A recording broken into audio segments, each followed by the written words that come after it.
Hi, everyone. Welcome to Project Herpetoculture podcast. I'm your host, Roy Arthur Blodgett, and I'm joined as always by my intrepid co-host, Philip Leitz of Arids Only. We have an excellent show for you today, but before diving in, we have some brief housekeeping. So first, I'd like to thank Dylan and the Animals at Home Network for hosting our show. It continues to be a pleasure to be part of this platform. We'd also like to extend special gratitude to Charlie, who generously edits our audio and has done a lot to improve the quality of our show over time. And we'd also like to take a moment to tell you about our sponsors. So first, we have Custom Reptile Habitats, who have been with us since day one. They produce top-of-the-line PVC reptile enclosures, and I use them for a lot of the large format Vivaria here. They're also carrying universal rocks, misking products, and a bunch of other useful stuff. So if you're in the market for any of that and you're planning to make a purchase, consider doing so through the link in our bio or description. We'll receive a small commission at no additional cost to you, and that really helps us keep the lights on over here. Up next, we have Fairy Tale Dragons. That's a joint venture between Heather Moy and Ron St. Pierre, both of whom have achieved legendary status in herpetoculture. They've accomplished quite a lot and produced some of the finest bearded dragons and taliqua in the country, alongside a whole host of other species such as emerald tree boas and green tree pythons. Check them out if you're in the market for any of that, and be sure to follow along with them on social media. They're always up to something interesting over there. Next, we have Cold-Blooded Caffeine, roasters of delicious coffees from all over the globe. We have a private label with them, the PH Blend, which is a light roast coffee from Rwanda. It's a great choice for those who prefer a more floral coffee with notes of berry, but they have a wide variety of options for a broad array of preferences. So check them out. And if you place an order, don't forget to use the code PROJECTHERP for 10% off. We're also very pleased to have the support of Exoterra, a brand that needs no introduction. It's safe to say that herpetoculture wouldn't be where it is today without the influence of Exoterra. For decades, they've been industry leaders in innovation, offering just about everything needed for reptile care, from diets and supplements to enclosures, substrates, and lighting.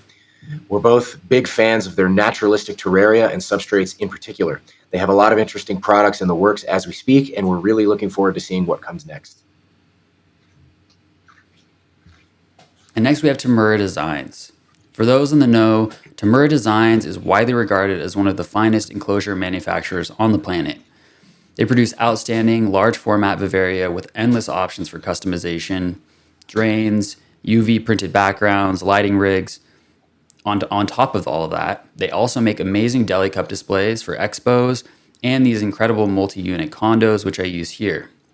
So if you're interested in any of that and you decide to make a purchase, use the code Herpetoculture for 15% off one item as a special offer to our listeners only. We also have Happy Dragons. We're really thankful to have the support of Happy Dragons. They are producing some amazing content for bettering our reptile care. And we've been actually partnering with them to produce even more content like webinars. Also, the platform and subscription service offers breeder access to first clutches, things like that. We have online courses coming down the pipeline. In addition, we have live Q&As with reptile experts, such as Mariah Healy from Reptophiles. It's truly an outstanding subscription package that also offers discounts on their supply partners, such as Ovipost and Joss's Frogs. It's really an outstanding product. So check it out. And let us know what you think. And last but not least, if you're interested in supporting the show directly with something of a tip or a monthly donation, check out our Patreon page at patreon.com/projectherpetoculture. We have a monthly live chat there with all of our paid subscribers. That's been a whole lot of fun so far. We also have a whole line of merchandise like t-shirts, mugs, pint glasses, and more on our website. And of course, sharing the show with a friend, subscribing on YouTube, and keeping up with social media is always very helpful. And with all that said, we're on to the show. Thanks, everybody. Just had a chunk of cancer cut off my ear yesterday. And my back. All right. Yeah. Here we are. We are live. Round two with Allen Repashy. Allen, thanks so much for coming back and wasting your evening with a couple of knuckleheads. We really appreciate your time. I had a good time last time, and that'll be fun to do it again. I don't know am I the first one for the second round, or have you? We If I had We've had a Ron couple. 10 or 20 times, probably. Ron's still been on only one time. We got to have him on again. Really? Yeah, we got to have him on again. Actually, we really want to have him on with you whenever the time presents itself. It'd be really fun. I know the dynamic would be That funny. would be fun. I heard you guys on Reptile Fight Club. Oh, yeah. That was awesome. It was such a good convo. I loved it. So it'd be fun to do something like that again. But what's been going on before? I know we got some questions and stuff we want to talk to you about. But what's been going on in your life between now and the last time we talked to you? Oh, seems like 100 years ago. Close. Not a year, but close. Yeah. Not a whole lot different. I've just been working hard, kind of fine tuning the production facility, working on trying to increase some efficiencies in our manufacturing, because as everybody knows, the economy is getting tighter and tighter, and our raw materials costs have gone up 35% probably in the last 4 years, and labor as well. Labor has gone from, we have like production line jobs that are just complete entry level jobs that were in California. The minimum wage 4 years ago was $12 or $13 an hour, and we start people at that, and then as soon as they show some promise, we get them up, $2-3 an hour over a few months. And now the starting minimum wage has gone up to, I think it's $16 an hour this year. And then you've got and then California decided that it had its own minimum wage for fast food workers, and they set it at $20 an hour. Wow. So, for the job that I have for an entry level position, $20 an hour is hard to absorb, because it's, from 12 or 13 or even say 15 to 20 to try to competitively get people to work. So you get either nobody shows up for the job, or you start people at 15 and they want 20, and they say I can go get $20 an hour at whatever fast food store. And I'm like, yeah, okay, well, that's the graveyard shift if you want to do that. There's other reasons to come work for us. We're like we're part of a small family, really, but it's just hard to get them in the door, and so we have to pay what we have to pay now to get people in work, and it just means that we have to make enough margin to stay semi-profitable, and so between labor and the raw materials, freight has a lot to do with the raw materials increases, and just labor to move stuff. Everything adds to cost, and so everything that we do now is a third more. Right. I haven't raised my prices since pre-COVID, so I've just been pretty much eating it, because I know that as soon as you raise your prices, you sell less product, and it's just because it's just shit show that's doing this thing until it settles out, and you don't know if it's going to settle out with you losing a lot of business, or are you making money because you raised your prices and people just paid it. And it's competitive out there. Every company in the pet trade, in the reptile part of the pet trade, has knocked off my products over the years. And so you can buy a crested gecko diet from 10 different companies now. And to be a first-time hobbyist, then you don't know anything about the diets really, and you go into the store and you just buy the one that's on the shelf, or you buy the one that's the cheapest, and you don't care that, hey, this $15 jar is a hell of a lot better than this $8 jar. But right. If you don't have the education or schooling to understand the difference, you're going to buy the $8 jar every time. Right. Yeah. We lose out a lot to the cheap products just because of that. I mean, I tried to sit down and kind of analyze the hobby. I've done it over and over to figure out who our customers are. Sure. And I mean, if you guys could probably I'm sure you have an opinion on this too, but in my eyes, in 5 years, 80% of the hobbyists are gone. Like, you think in 5 years, you think 80% in 5 years, 80. If 100 people buy reptiles, their first reptile today. Oh, yeah. In 5 years, 80% of them are out of the hobby, right? Replaced by new. So I'm saying the age of the people, the age and the exposure of the people in the hobby is not 20 years. It's 3 years or 5 years, and we're constantly having to retool and reschool, I guess would be the word, because you have more new people in the hobby than you have old people. You've got 20% of the hobby is people that have been around for more than 5 years, right? Yeah, it's like jujitsu, same thing. Yeah, the attrition. Yeah, I was just thinking about martial arts. Yeah. And it's not because the hobby is bad or they don't like reptiles. It's a lot of the people that buy first time reptiles are young kids, and they move on, they grow, they go to school, and maybe they'll come back to it later in life or something, or they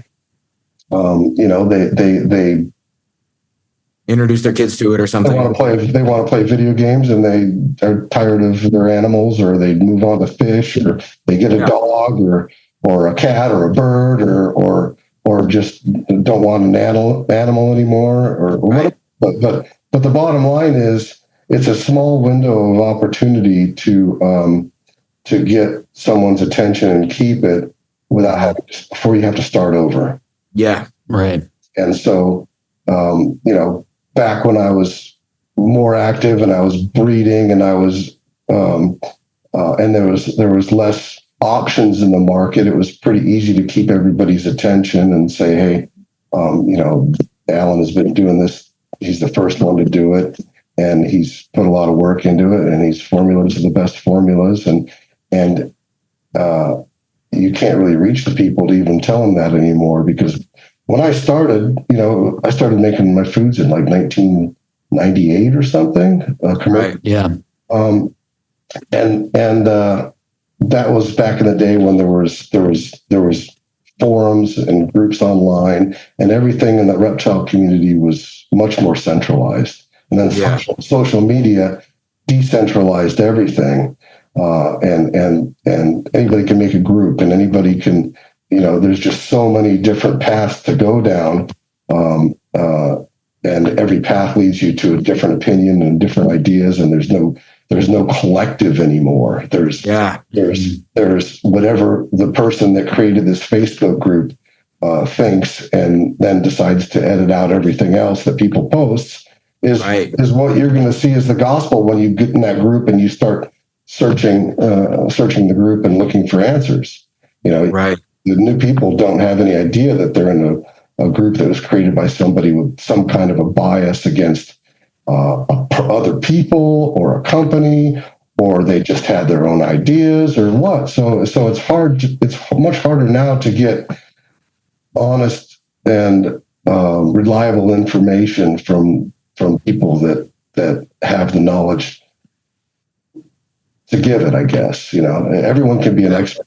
Everyone's an expert now, and it's hard to sell into a market like that where people are turning over so quickly in the hobby, and you can't reach everybody to convince them or to show them what makes your product better. So I don't know how we got on this tangent, but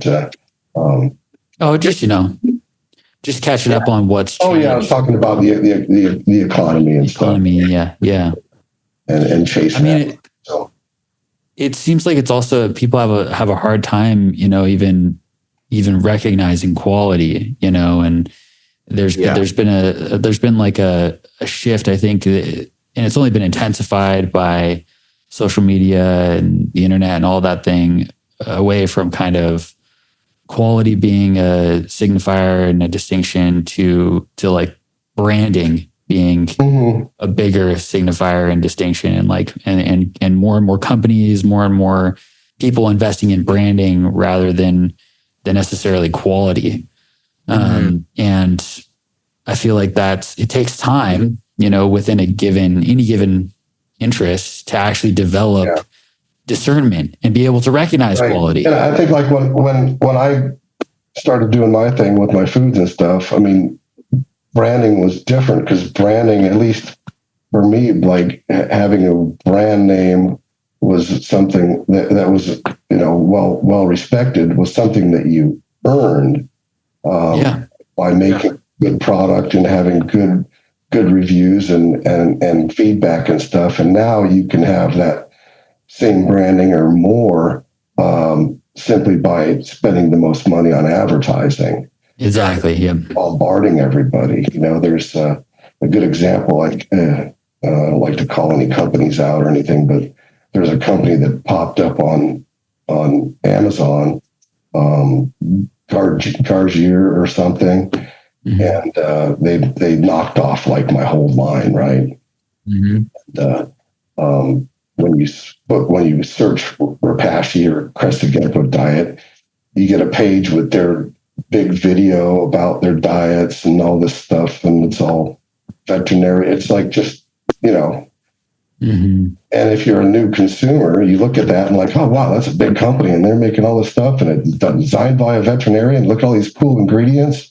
Then they don't know that those are knockoffs of my ingredients. They think that this company just made all this cool stuff and their stuff is $1 cheaper than mine. So I'm going to buy that one, and so they've gained a pretty big market share on Amazon just because they're better at marketing than I am, and they're willing to throw more money at it than I am. I mean, I can't imagine what those ads cost, if it's per click and all that stuff. I mean, my problem too is I'm just old school, and I don't, I want people to buy my stuff because someone told them to buy it, not because I had the big freaking Super Bowl ad or whatever, Yeah. But that cost a little bit of a market share for sure. And then while copying somebody or forging or whatever you want to call it, they say it's the sincerest form of flattery, but when the animals pay the price because it's not what it's claimed to be, then it's bad for everybody, and it's bad for the hobby, and the people that made those choices might move on to the hobby. I mean, move on to something else in the hobby or do something else because they bought something they thought was going to be great for their gecko, and their gecko didn't do well on it, and and then they just fault, and so they got a bad experience. It only takes one bad experience to lose someone from the hobby forever. Yeah, we can all agree on that. When there's a point, there's a line in the sand where when somebody gets a reptile, especially if years ago when most of the stuff was wild caught, and even somebody knew what they were doing would have a hard time keeping some of this stuff going.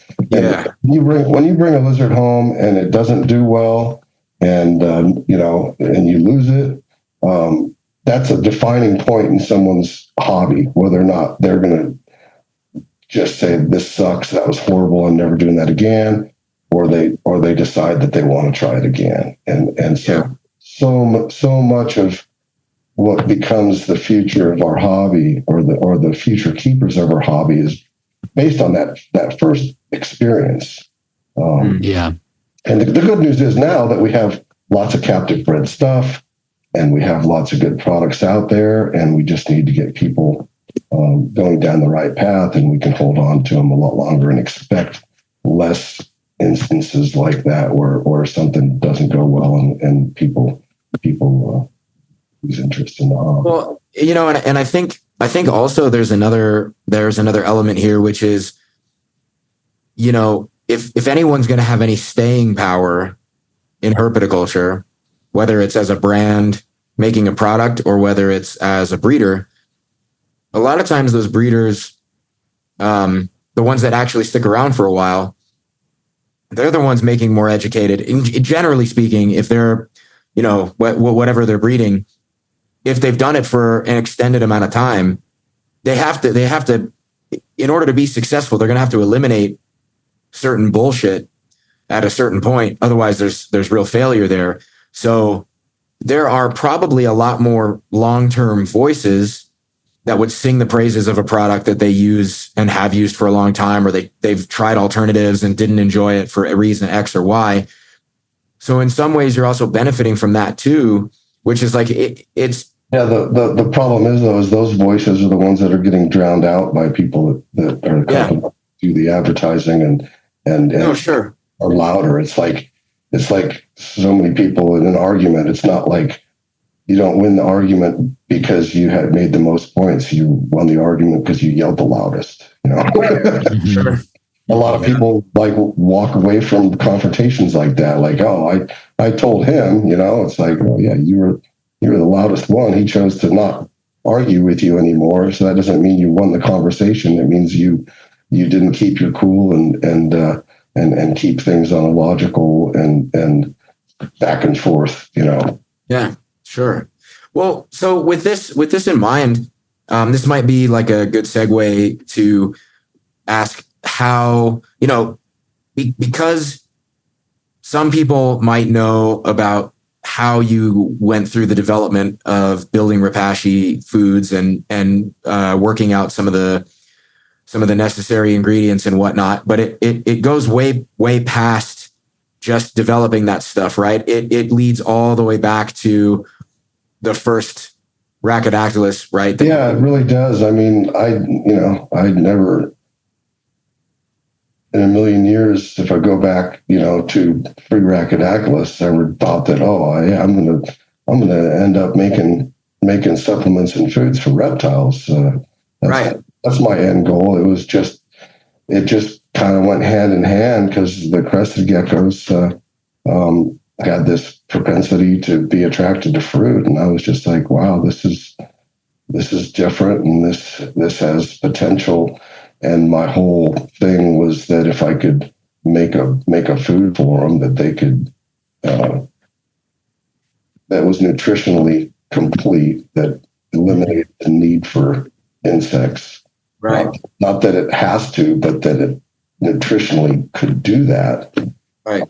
That it opens up a whole different subset of potential customers. Because right, sure. With reptiles, I mean, it's like a kid goes into the store or the pet store, says, "Mommy, I want a gecko," and Mommy says, "Oh," ask the attendant, what does the gecko eat? And like, oh, it eats crickets, and you have to come back every week and get crickets for it. And Mommy looks at the kid and says, "Let's go look at the fish." Yeah. Right. Right. Yeah. Well, so I'm very curious. How can you walk us through how you even came to import or bring those animals into the country in the first place? Like, number one, I guess it would be a couple of parts, but the first being like, when did you first see them in the first place? When did you become aware of them? The second part would be, how did you even begin the process to go get them and bring them here? How did all that go? So, I mean, all roads lead, for the most part, all roads lead to Philippe and to Willie Henkel and his associates. I think Frodo was his friend. There was a German guy, I can't remember his name, I'm sorry, but he was there before Willie. He actually lived in New Caledonia, and that was Willie's contact there. And he was a hobbyist. And between Philippe and Willie, that is where the lion's share of what we have in the hobby, directly or indirectly, came from. Right. God, where would I start? Well, when did you first find out about Rhacodactylus geckos in the first place? Like, where did in a book? Did you somebody tell you about it? From Philippe? Yeah. That was like, and forgive me, because if anybody fact checks me on dates later, I'll probably be off by quite a few years. But I think that was around 94. And I didn't know Philippe well yet at the time. We knew each other through Bob Mayhew, and I remember Philippe had gone, and again the timelines are difficult, but the first animals I saw actually were in Germany, I believe, and the animals that Willie or one of his friends had gotten. The original, so going back a little further, at least with Ciliatus, they were described, I don't know, in late 1800s or something, I believe. And then they just kind of scientifically disappeared. Not because they went extinct, but because New Caledonia was a faraway place and not easy to get to. It was a French colony, not really a friendly place or a tourist place until modern times.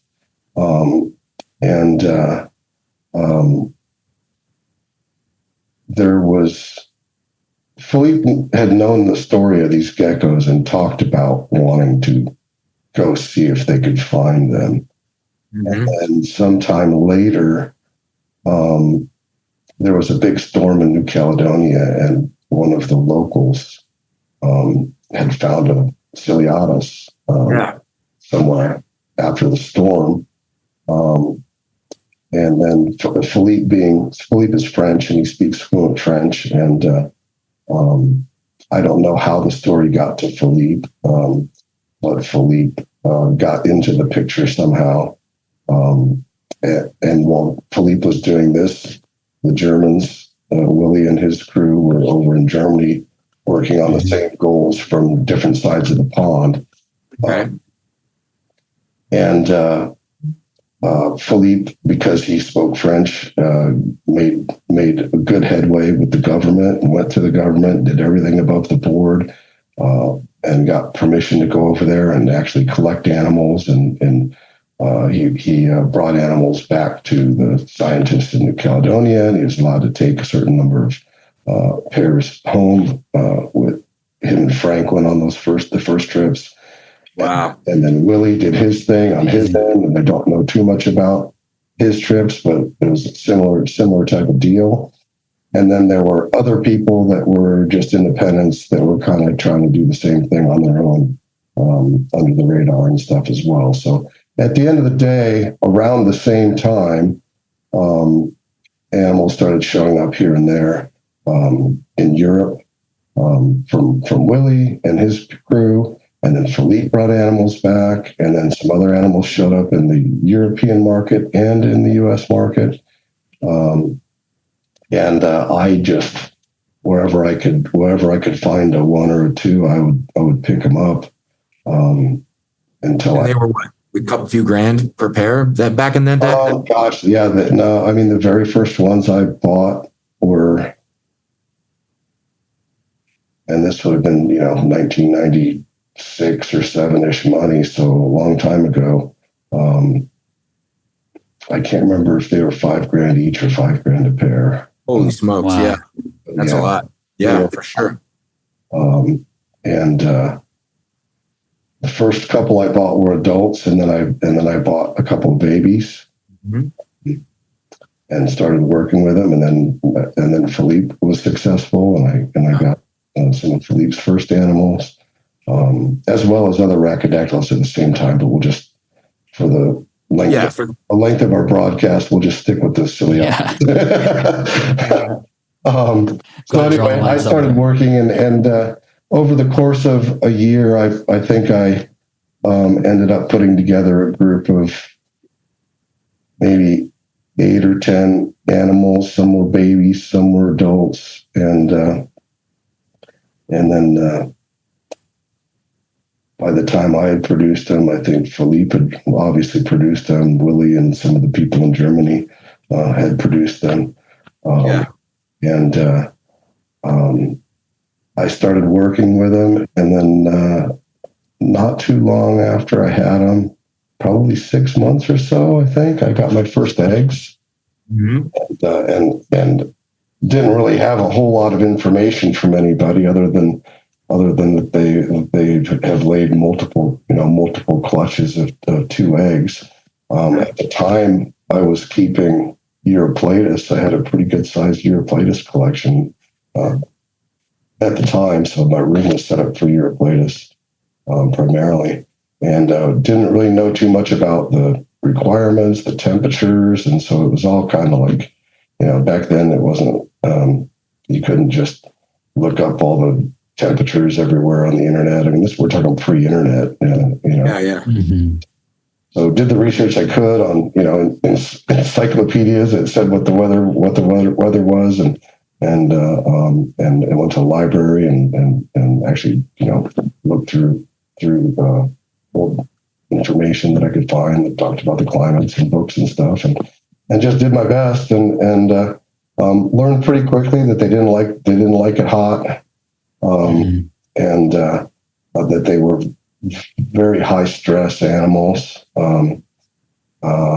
Everything I had was tailless. I think one of the babies I got had a tail, and it didn't last more than a couple of weeks. As soon as they got stressed out, they would just literally throw their tail. You didn't have to grab them or pick them up or handle them all. Like, they would stress out and just drop their tail. Right. I'll jump forward like a year or so. A couple of years later, I had a situation that just does a good job of explaining that. By this time, I had a room with probably 50 or 100 animals in it, and about half of them had their tails and half of them didn't. Wow.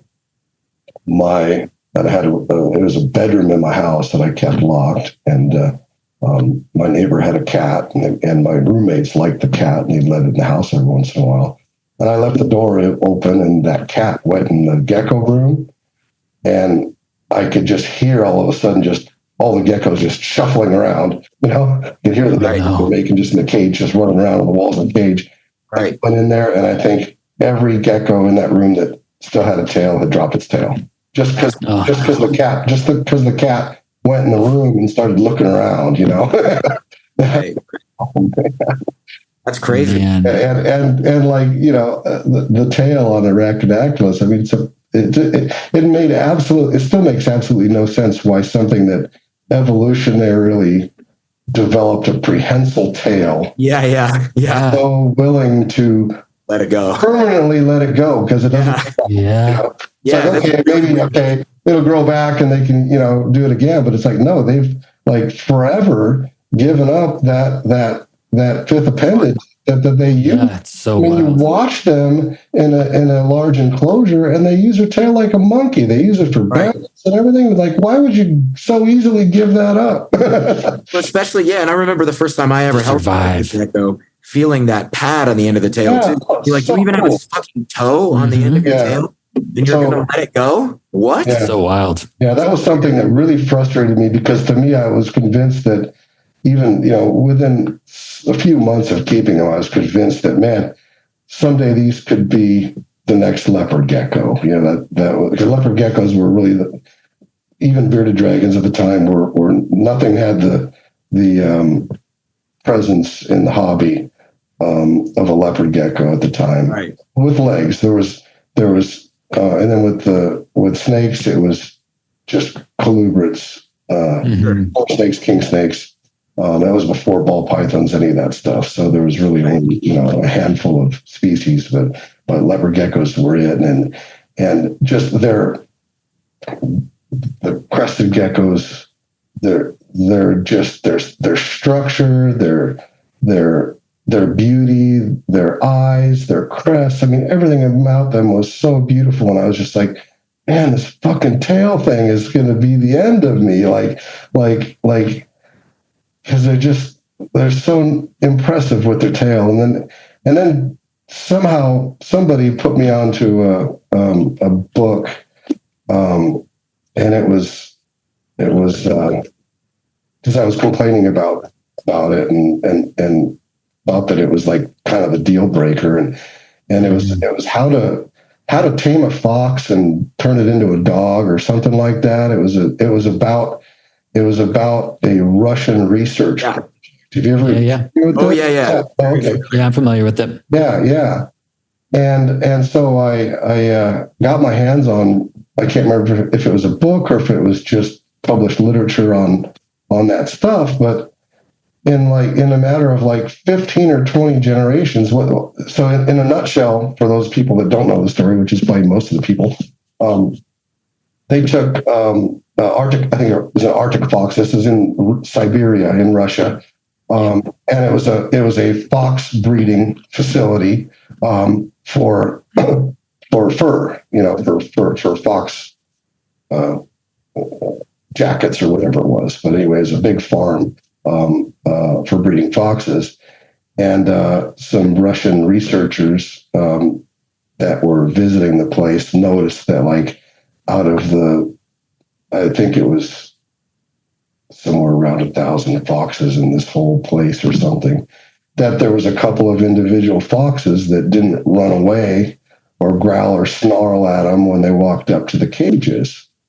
And they said, wow, what if we just keep selecting every year the top 2 or 3 foxes that are showing positive behavior towards humans, and we breed them, and then just every year we select the friendliest foxes and breed them, and let's see what we can do. Let's see, because nobody really knows how long it took to turn a wolf into a dog, right?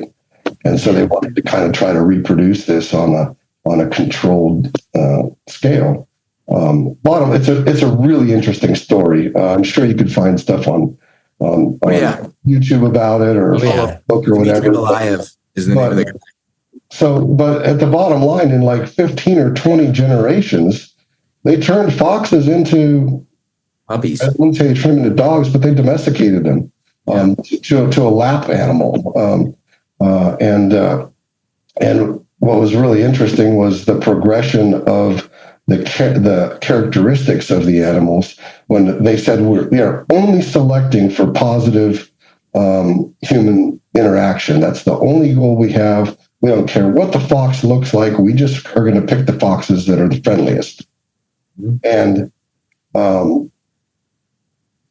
they were comparing that to other domesticated animals.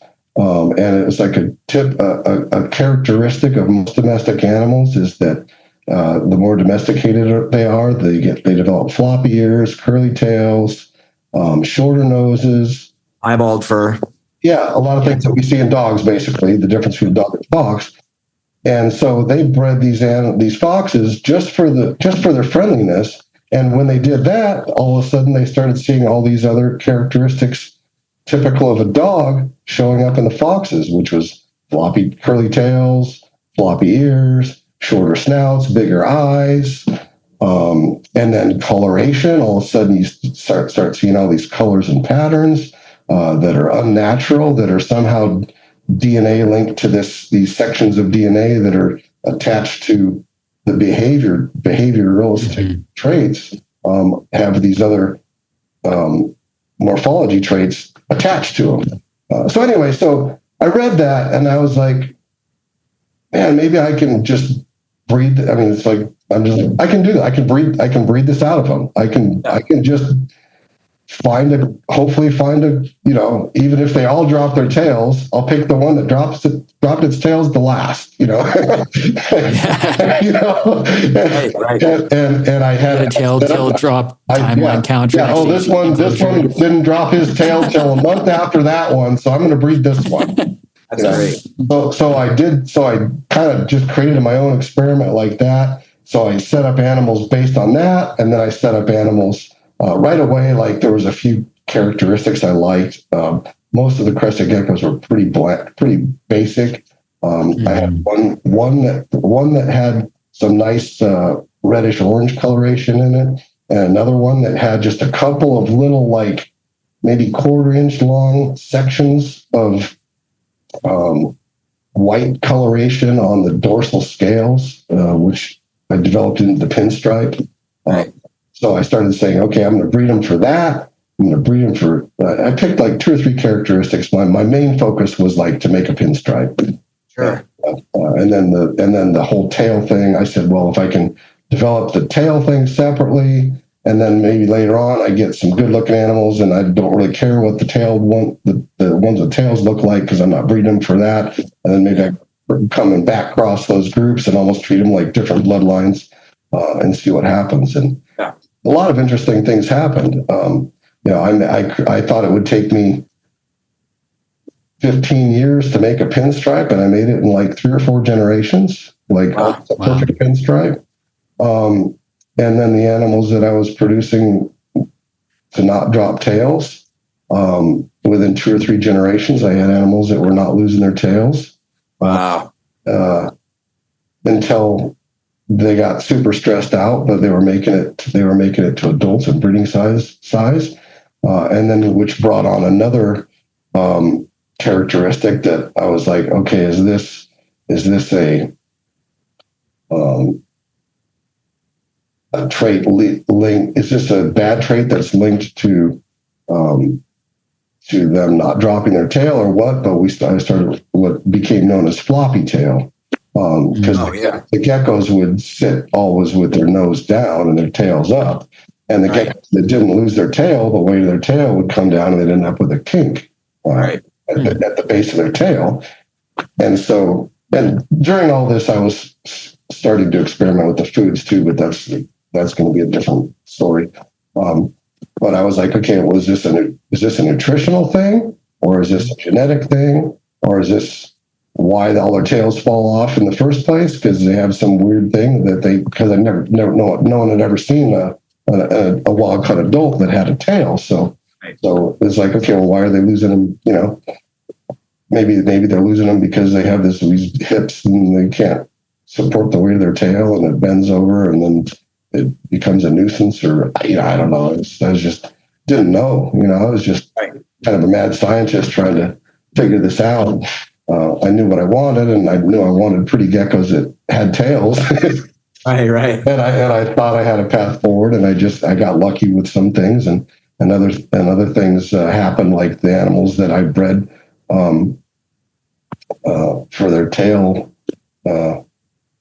keeping ability, I guess I would say, ended up developing some pretty good colors and patterns themselves, and that ended up being the beginning of my Harlequin line, and then of course we're inbreeding this stuff. I started with 6 or 8 geckos, and then over the course of 3 or 4 years, I would say, then some more animals came in from Europe and some other places, and I probably ended up with, I think the total genetic diversity of everything that I ever did was probably between 2 and 3 dozen bloodlines, or 2 or 3 dozen animals that I considered to be unrelated. Wow. That's wild. Yeah, and when you think about the fact that I kept that colony almost in isolation, and kept every animal I produced for 5 or 6 years until I had 1,000 geckos. That's insane. Wow.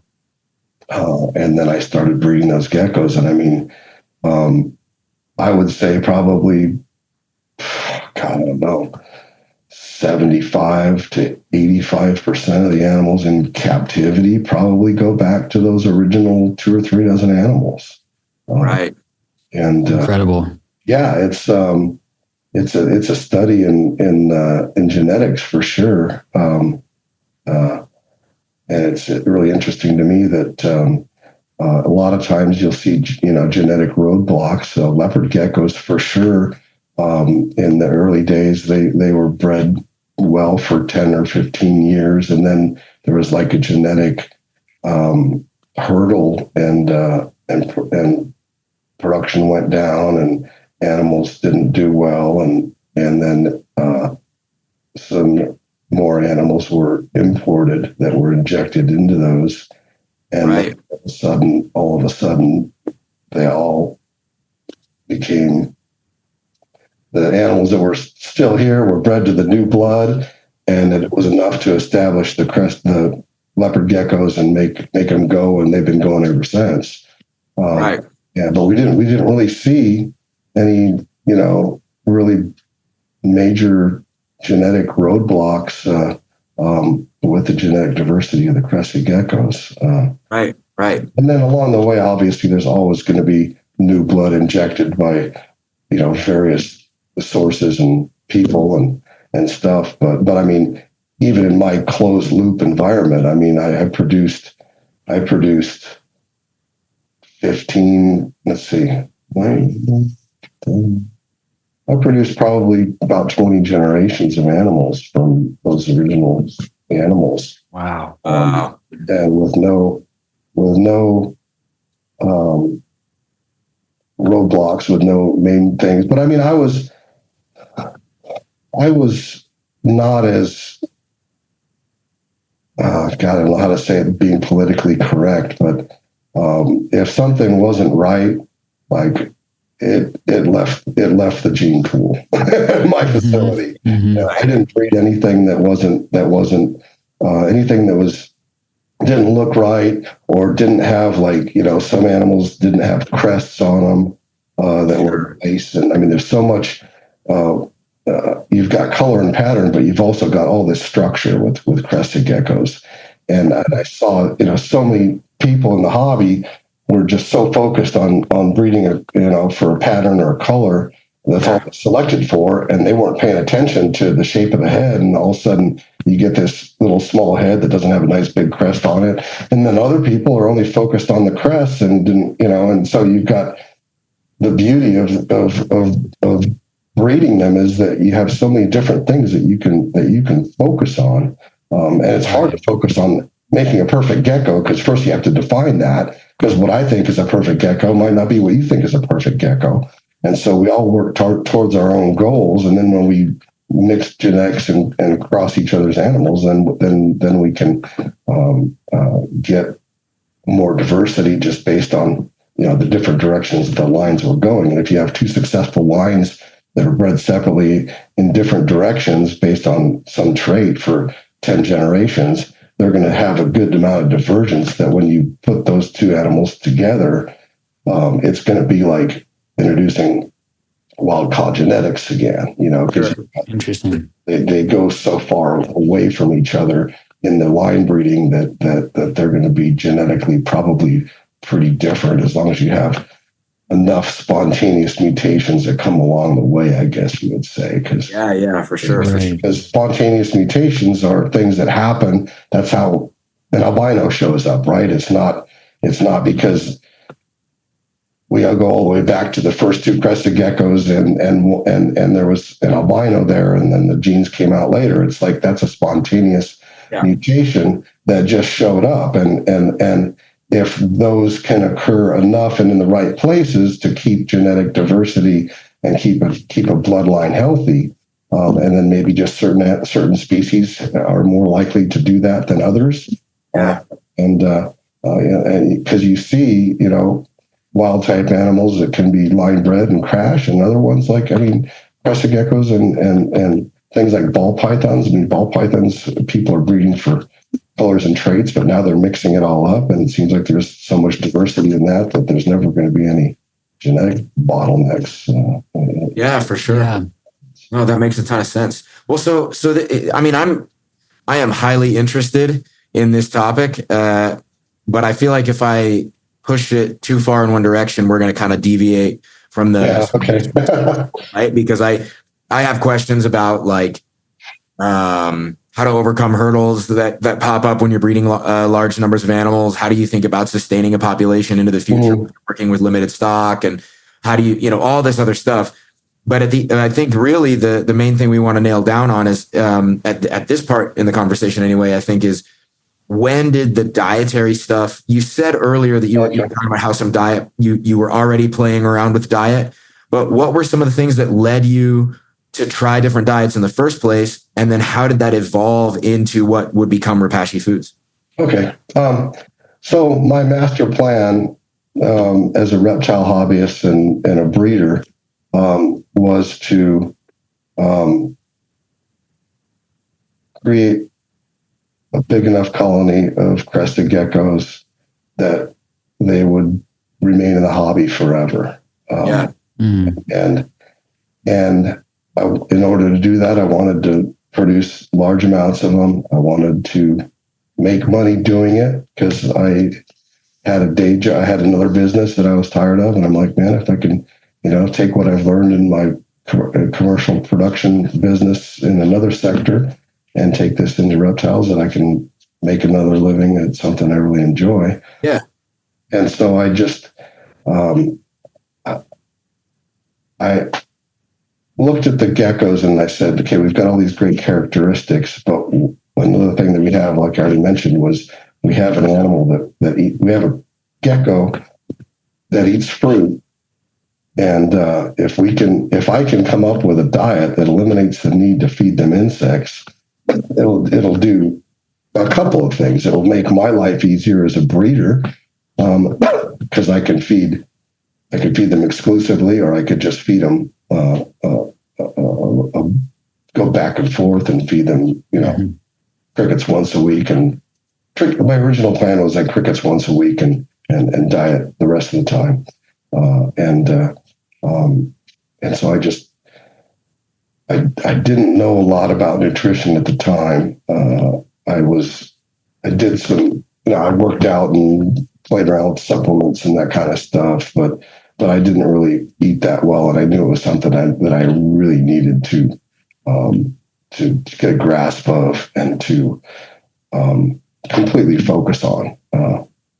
And so I started just playing around first. In the beginning, it was baby food and vitamins and calcium powder, and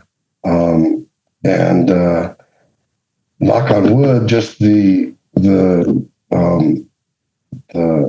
ability of crested geckos to survive on those original diets and actually do pretty well. It's pretty amazing, because I was just looking at, okay, the baby food has, just doing basic math and saying, okay, my baby food has this much water in it and it's got this much sugar and protein, and I need another source of protein. So I'm going to use turkey baby food for that. So I'm going to use turkey baby food, one small can of turkey baby food to 2 big cans of fruit baby food, and then figured out, how much calcium to add to have 2 or 3%, and then guessed on the vitamin D and just kind of came up with stuff and started feeding it and started having positive results. But at the same time, I was not ever feeding it exclusively. I was still feeding insects. So then I'm like, well, is this just standing the gap and getting them through between their insect meals, or is this actually enough? So anyway, I really just started crash coursing myself on nutrition, bought some books, talked to anybody I could talk to, animal and human nutritionists, veterinarians, I'm like, I don't know what you want to call me, but I'm not spectrum, but I'm like, I hyper focus on things. Like once I decide I'm doing something, like the whole world disappears around me. And then my task is like I get fixated on things, and when I decide it's I wake up and I just research and learn and just and if I do that for 6 months or 12 months, I can have a pretty good grasp on things. So I went down a whole bunch of rabbit holes, and used a lot of scientific publications on animal nutrition. And you got to remember at the time, and even still today, the only real research data there is on animal nutrition is on animal nutrition that makes sense for people, right? Nobody is going to spend millions of dollars to find out the optimal diet for a gecko that we're keeping as a pet, right? But if they can spend $1 million and fine tune their chicken feed and save 25 cents on every chicken they produce by optimizing their diet, that's money we're spending. So that's where you see the research in nutritional stuff for animals. It's on basically animals that people eat. Right. And so the only real path forward was using comparative nutrition. And avian nutrition is really the closest, birds are the closest things we have to reptiles. And we have carnivorous birds, we have omnivorous birds, we have herbivorous birds. We don't really have, well, I guess we do have fruit-eating birds too. We've got things like turacos and lorikeets. And so I went down every rabbit hole I could find, and then I started formulating. And originally I was using I can't remember what it was, but I was using. I remember I was using. I started out using actually human supplements, and then I found a bird supplement that I liked, which was called Vionate, which had a good reputation in the poultry world as a supplement that you mixed with their feed.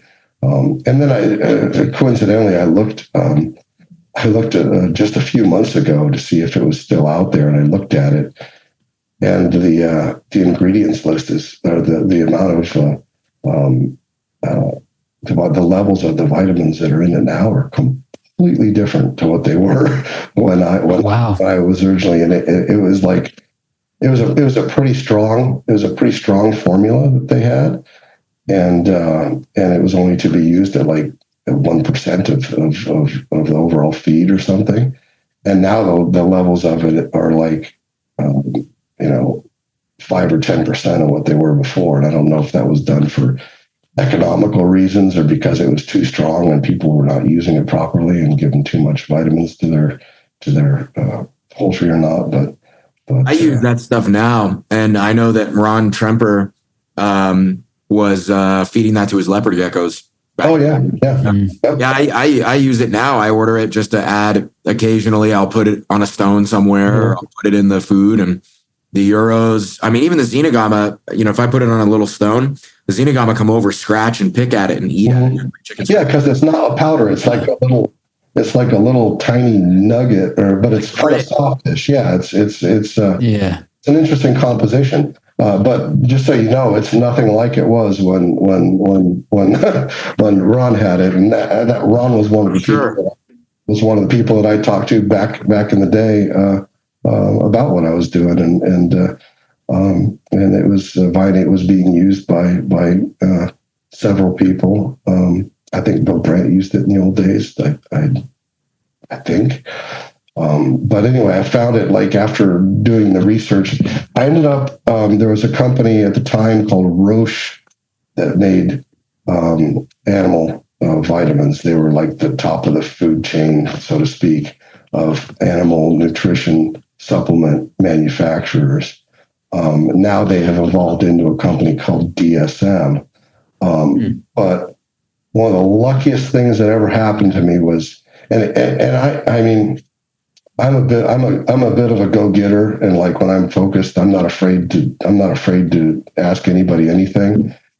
And so I just like picked up the phone and started calling Roche and said, I need to talk to one of your scientists about some formulations, and sure enough, like after calling 3 or 4 times and like, oh, maybe you should talk to so-and-so, like I ended up talking to like this, God, I can't remember what his name was. I mean, we're talking a long time ago, but he was a really, really smart guy that formulated lots of vitamin premixes for all kinds of animals. And he also had experience in the zoo sector. And I was so excited because he was willing to talk to me. And then there was a girl there too named Tamara, and she was there last time I called, she was still there, and that's been like 25 years, and she was super helpful. And I told him, I said, hey, I'm in like kind of uncharted territory here, trying to come up with, reptile supplements, and there's no research. I've got a room full of geckos, and I'm separating them, and I want to be able to feed, I think this is the range of vitamin D that I want. I'm going to feed one group this much, one group this much, one group this much, and raise the animals up and breed them and see where I can find differences and where I couldn't find differences. And first of all, I was like, well, what do I start with? And they're like vitamin A and vitamin D. Those are the 2 most important vitamins. If you sort those out, everything else will kind of fall into place, because even if you sort one of them out, because nutritionally, across the board, the ratio requirements are very similar, and they're typically they vary based on. They vary based on what kind of an animal they are, whether they're a carnivore, an omnivore, an herbivore. Like omnivores need a bit of a different A to D3 ratio than herbivores, and then the sources of their vitamins, like herbivores can get their vitamin A from carotenoids and plant matter, but carnivores can't get vitamin A from plants to save their lives. So they have to have preformed vitamin A. And then it's like, okay, so the stuff that's in the middle is the tricky stuff, because if it's an omnivore, did it develop from the herbivore side and come up and start eating more meat, or did it start as a carnivore and then work its way the other way? Because the history of those two would lead you to the middle, where you'd have to figure out, well, can this animal utilize preformed vitamin A, or does it can it utilize beta carotene? And if it came from at least my extrapolation would be that if it came from the carnivore side of evolution, then it probably still requires preformed vitamin A. But if it was started out as an herbivore, maybe it can still use that, maybe the carotenoids to make vitamin A. Then you've got other things like taurine, which is a protein. Like if you look at feline nutrition, cats and a lot of carnivores, they can't make vitamin A. They can't make taurine, and taurine is a protein that only comes from the animal kingdom. So you can't get like beta carotene. It can be converted to vitamin A, but there's nothing that can even be converted to taurine. Taurine needs to be a dietary item, and it only comes from meat. There might be a gray area there with algae and yeasts and stuff, because they're like kind of plants, kind of animals, but for the most part, taurine, and then also like some of the fatty acids, like arachidonic acid. Some of these things only come from plant sources. So you have, you have people that like to anthropomorphize their pets. I'll just say it politely. You have vegans that want their cat to be vegan, and it's like, I don't want to go down that rabbit hole, but I think that's unethical. And so people, there's ways to do it right, and there's ways to do it wrong. The ways to do it wrong is just to think that it's going to be okay on a vegan diet, when it's going to absolutely not be, because it's not getting taurine, it's not getting preformed vitamin A. It has to, bare minimum, be supplemented with the things that it can't get from plants, and they don't understand that they can't get it from plants. Period. And so trying to figure out lineages, and then if you don't know the answer, then you just have to assume, right, that it's the worst case scenario. So it's like, well, if I put it in, it's there if they need it, and if they don't need it, it's there and it doesn't hurt anything. And so, like back in the day, I think the product is still out there, but there was a lot of turmoil in the hobby because there was a calcium supplement there was a scare in the hobby. I would tell you that all of a sudden everybody had decided that the vitamin A toxicity was this rampant thing in the hobby, and that animals were being overdosed with vitamin A from their supplementation, and it was causing all these problems. And it was all based on chameleon observations, and it was years later proven to be completely misinterpreted and wrong. Well, in reaction to this, a manufacturer came out with a vitamin supplement they're literally their whole selling point behind the product was we only use beta carotene as our source of vitamin A. And then people, I think, I don't pay too much attention now, but I think the product's still on the market. For years, veterinarians have never seen hypovitamintosis A issues in reptiles, which was like not enough vitamin A. Vitamin A, hyper and hypovitamin A is not super common in the hobby, but there's very few cases of too much vitamin A. And then all of a sudden, with these new supplements that didn't have any preformed vitamin A in it, all of a sudden animals started having shedding problems and eye problems, and all this stuff is directly associated with lack of retinol in the diet. So my philosophy was, okay, put in first of all, determine through comparative nutrition consultation what a decent level of vitamin A is, right? And use that, start with that level. And then it can't hurt to put in the beta carotene as well, because they can either use it or not use it. And as long as I'm not over the top on the vitamin A, I've got both of my bases covered.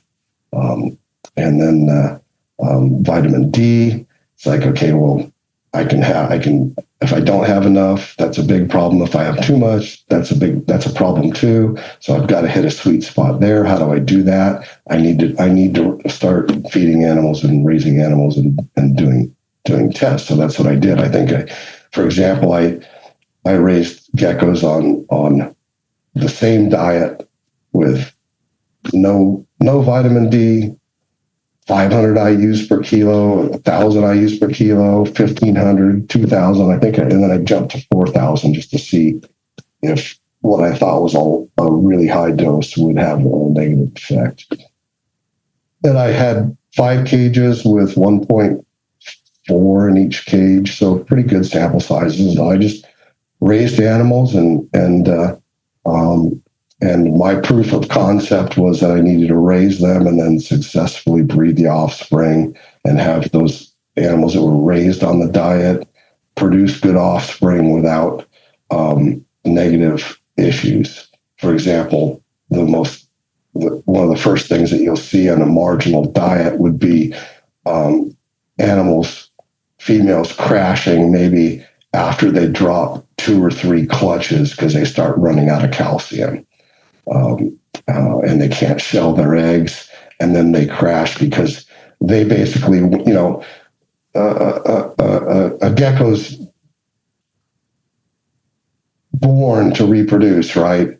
And so if a gecko has suboptimal nutrition and they're breeding and trying to reproduce, they're going to pull calcium out of their own skeleton to make those eggs right.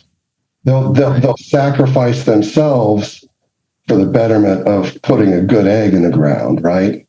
Right. So you'll get, a clutch, 2, 3, and then all of a sudden you'll see crappy eggs that are poorly calcified, and next thing you know, you'll see a kink in the tail or a kink in the back.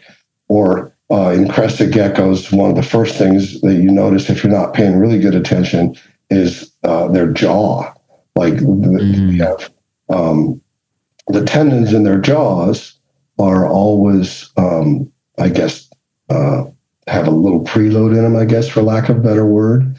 And then, so when the calcification in the jaw starts to fail, the tendons pull that jaw back, and their mouth literally turns down. And it's a horrible thing when it happens, and it's usually it's not a survivable thing for the gecko. But anyway, so as soon as I saw anything like that in more than one animal, I just abandoned that whole part of my experiment, and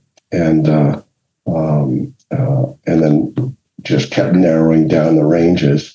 Interestingly enough, I only saw issues in the bottom. I think anything over 1,000 IUs per kilo was good. And the 4,000 IUs per kilo, I really didn't see any problems with, to be honest. And that was high dose, right? So I'm like, well, I've got a pretty good window here, a range of animals. These animals down at this end at 1,000 or 1,500, I think it was, IUs per kilo, are reproducing well, producing good eggs. Females aren't crashing. And then at this high end, they're doing well too, but maybe, maybe a longer study is needed to see if that causes problems at the other end. But at the end of the day, I said, okay, this is working good at the bottom end. This is way high for the top end according to comparative nutrition. So I'm going to just pick a spot in the middle and work with that for a while and see how that works. And so that's how I did that. Wow. And then I kind of fine-tuned it again because every species is not the same. So that worked good for leopard geckos. That worked good for crested geckos. But Chihuahua are a little bit different, right?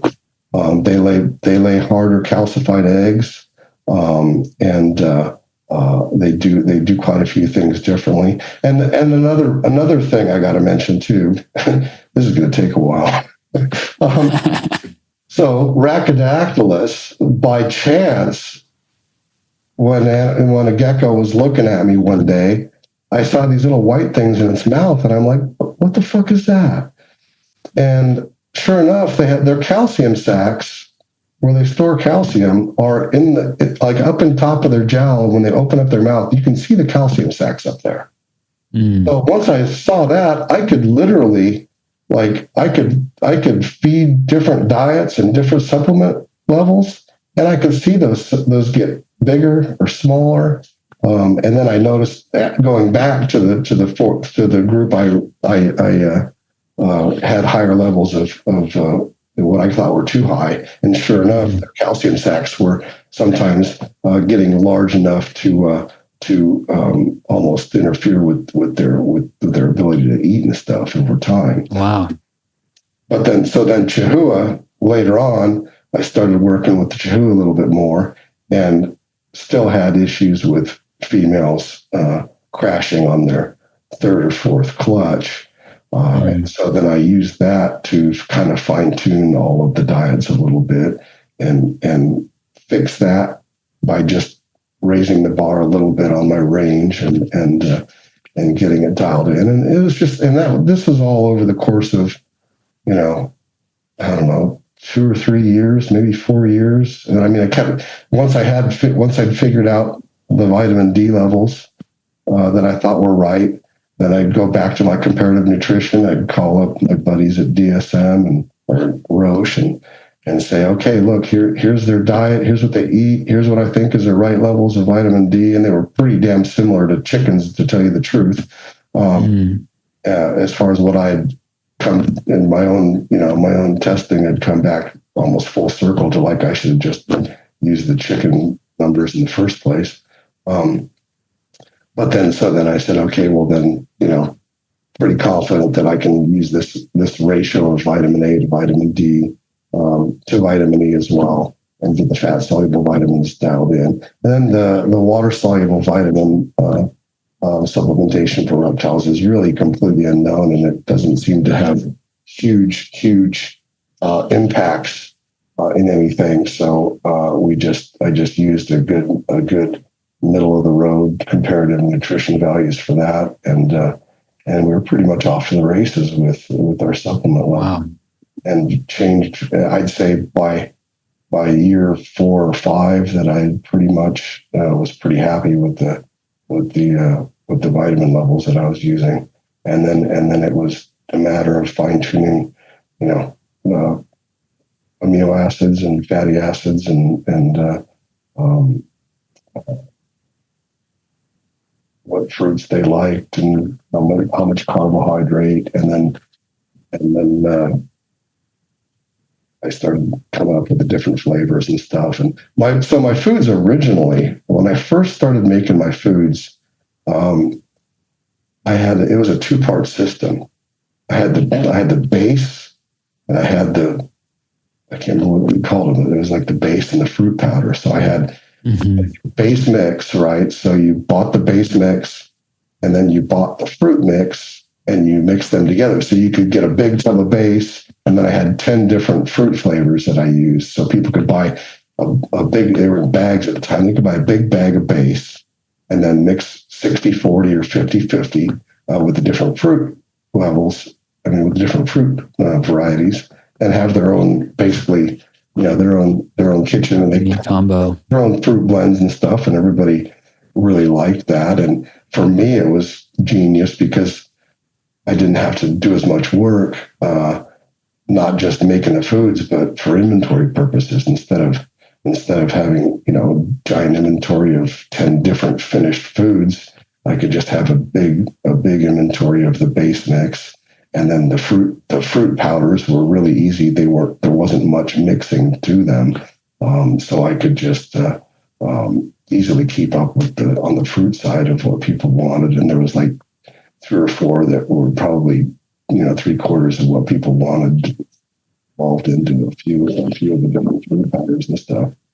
And Allen, were you just mixing this stuff in your like basement bathtub when you first started doing this, or when I started, I was doing it at home in my garage. Yeah. Wow. We bought some stainless steel tables and some scales, and it was. And so, of course, at the same time, I'm running a printing business, which is down in San Diego. I'm partners with Bob in Sandfire Dragon Ranch. Let's see. Towards the end, I'd say I can't remember what year Bob and I got together, probably 3 or 4 years after I was pretty far into the crested geckos, maybe 4, maybe 5, something like that. But so I was building and growing Sandfire with Bob, which was primarily frogs and bearded dragons.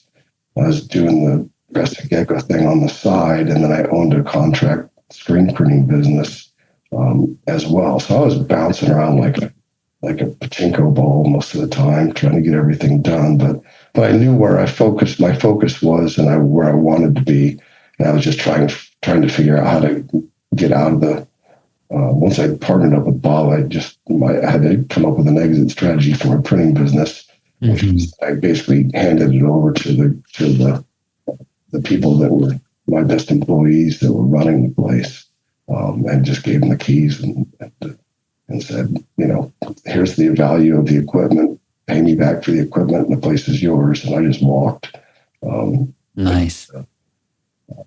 And so then things went with Bob. So the diet thing happened, and then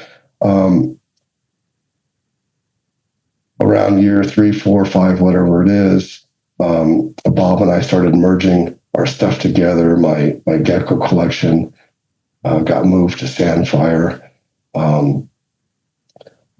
I started working on other nutritional things once I was partners with Bob, which were the calcium supplements, and what became the fish food line, which actually I developed as tadpole diets. Tadpole, right? Yeah. So those are other stories, and we're already at like hour and a half here or something. So we'll stay focused on the gecko stuff.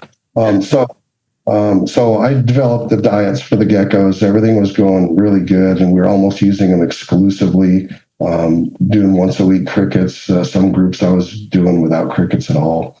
Sandfire and Repashy Superfoods kind of became one, but I kept the food thing was kind of my separate project, as were the crested geckos, but they were all under the Sandfire envelope at one point. And then Allen Repashy and his partner from T-Rex, which was one of the biggest, I guess back then it was T-Rex, Zoomed, and Exoterra was a pretty young company at the time. So they were like the two. He was one of the top three companies in the dry goods business in reptiles. Came up and saw what I was doing with the crested geckos, which was still kind of just my field of dreams, I guess you would say. I was still just saying, if you build it, they will come. If I grow them, they will sell. And I was just focused on making an army and setting up a commercial facility with them and waiting until I could produce enough. And so anyway, so David and Allen came up and saw not just what I was doing with the crested geckos, but what I was doing with the diets and the supplements as well. And I had the what became Calcium Plus. I'd been working on that for a while. I had an insect gut load. I had what would now be called Super Veggie, I guess, which was like a supplement for herbivores. So I had 5 or 6 different formulas that I was working on and pretty well developed by the time they came along. And Allen said, well, you're just making this stuff for yourself? And I'm like, yeah, and he's like, well, what if, could we do something together and maybe, market these products through our company? And I'm like, well, and I was like, never really thought about it. Like, it was like not even a thought for me to ever sell any foods or do anything like that. For me, it was just like, if I can get a food developed, it'll help me sell the geckos. I was focused on selling geckos, and the food thing was just an ancillary to that. It was a tool to help make them more popular. And so the geckos weren't even being sold yet. And Alan's like, well, what are you going to do with these geckos? And I'm like, well, I'm going to sell them to somebody, and I need about another year or so before my goal is I want to be able to produce. At the time, I think it was about 500 a week. And I said, when I get there, I'm going to start marketing them, but I don't want to even tell anybody I have them until then. And anyway, through him around that time, I got introduced to the buyers at Petco, and they came in and saw what we were doing. And we penciled out a launch plan for the crested geckos. T-Rex and I worked out a deal to market the foods and the supplements. And so it was like hitting on all cylinders. It was like, okay, we're going to launch the crested geckos in Petco on January 1st of whatever year it is, like 2000 or something. And T-Rex is going to have my food in the store on the shelves when the first geckos are sold. So like they're glued together, and we had a kind of a handshake royalty agreement on the foods for myself with T-Rex. But I was more focused on just saying, wow, the food is already on the shelf. That's going to help us market the geckos and sell the geckos. And everything got rolled out, and like it literally went all according to plan. And it was the first time that there was a new animal and a new food, and you could say, take this jar home and feed it to your geckos, and you can do more, but this is enough if that's all you can do, and we started shipping geckos, and I was shipping 500 geckos a week, and they were taking them all almost right away. And then of course the food sales followed. And so for me, the food and the geckos, it was kind of like a package deal. And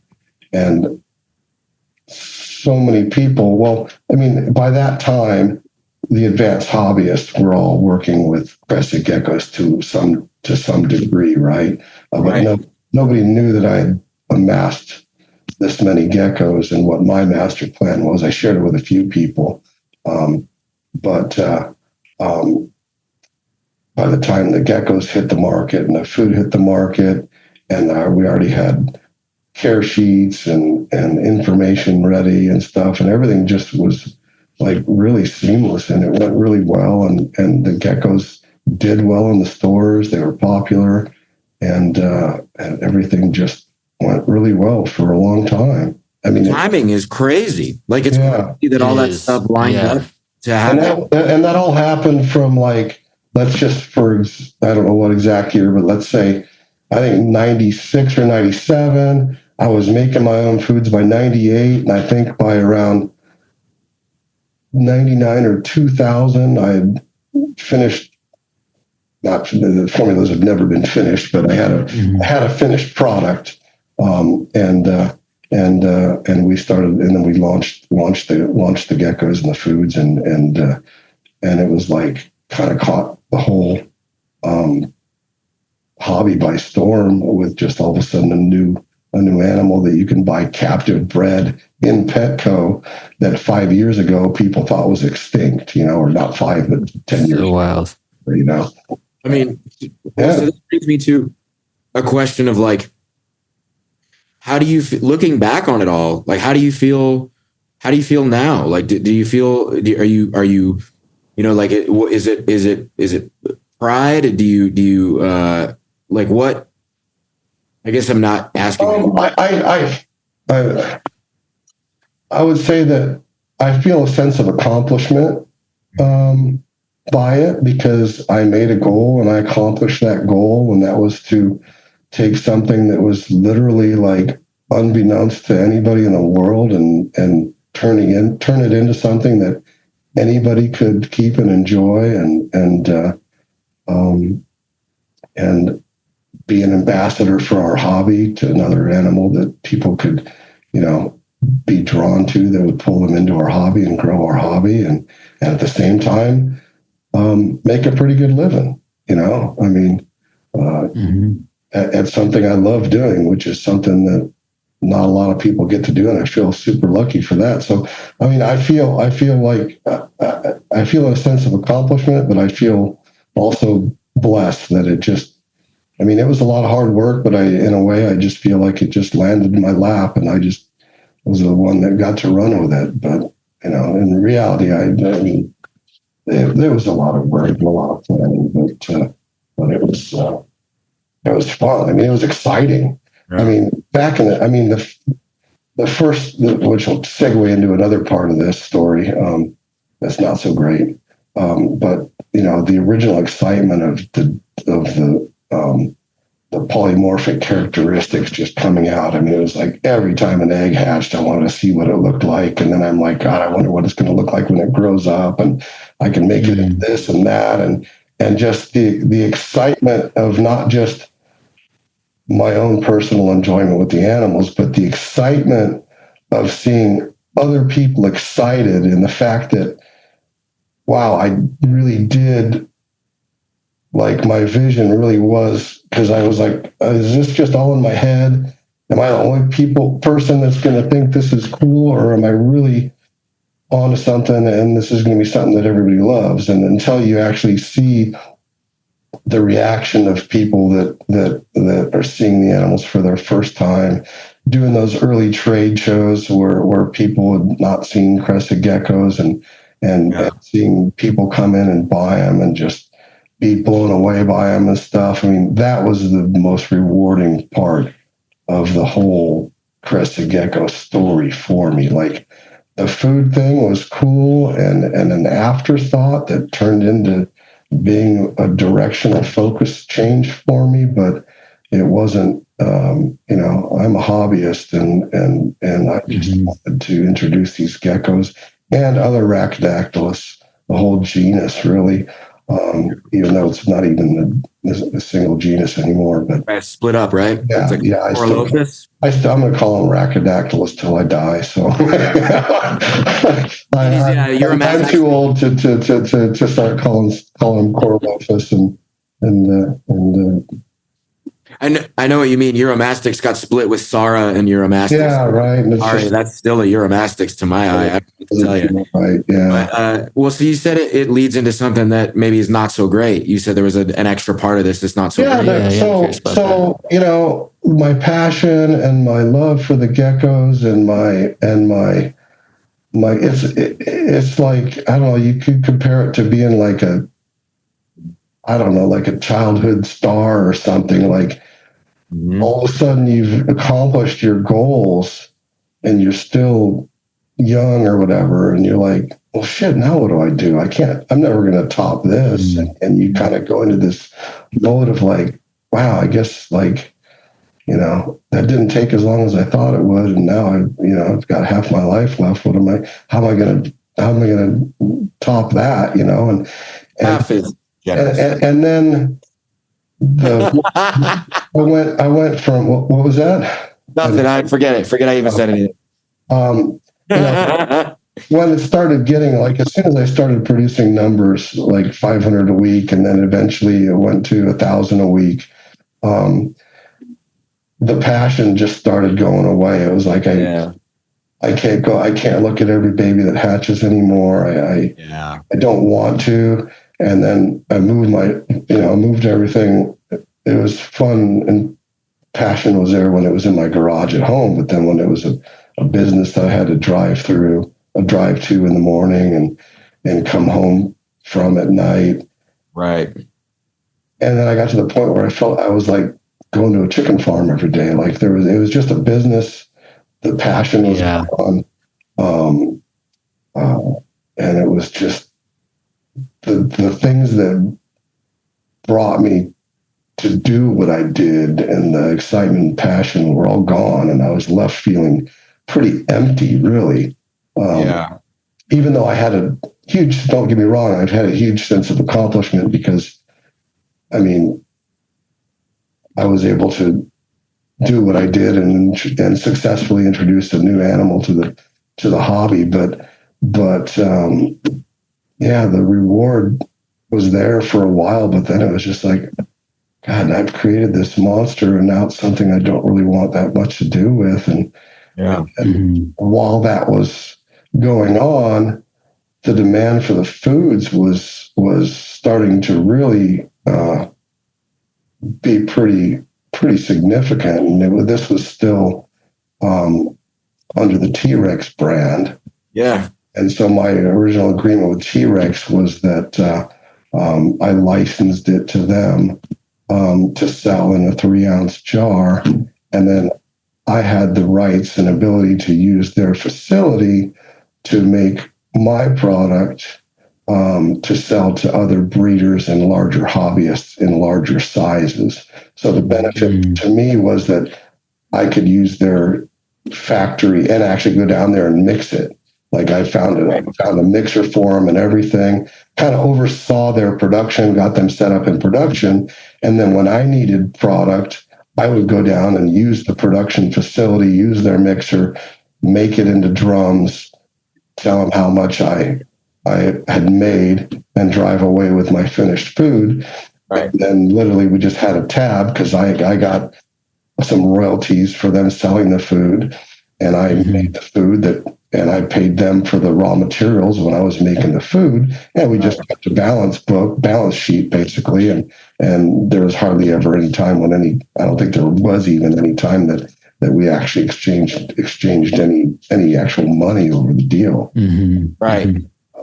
And everything went well like that. I was getting tired of the gecko business for the reasons we talked about. Things were going good with T-Rex. And then so we get to about 2007, 8, 9, whenever the economy crashed really badly back then. Stock market fell apart. 2008. T-Rex started having some major problems. Okay. And they were unable to produce the foods or prioritize it, I guess I would say. They were producing their own food to meet their demands, but there was nothing left for me to go down and make foods. Right. And so then I'm like, hey, I need ingredients. I got to make food. And they're like, well, we can't do it right now. And this is all stuff I wouldn't be talking about if it was time relevant, but we're talking about 20 years ago. And so, right. Yeah.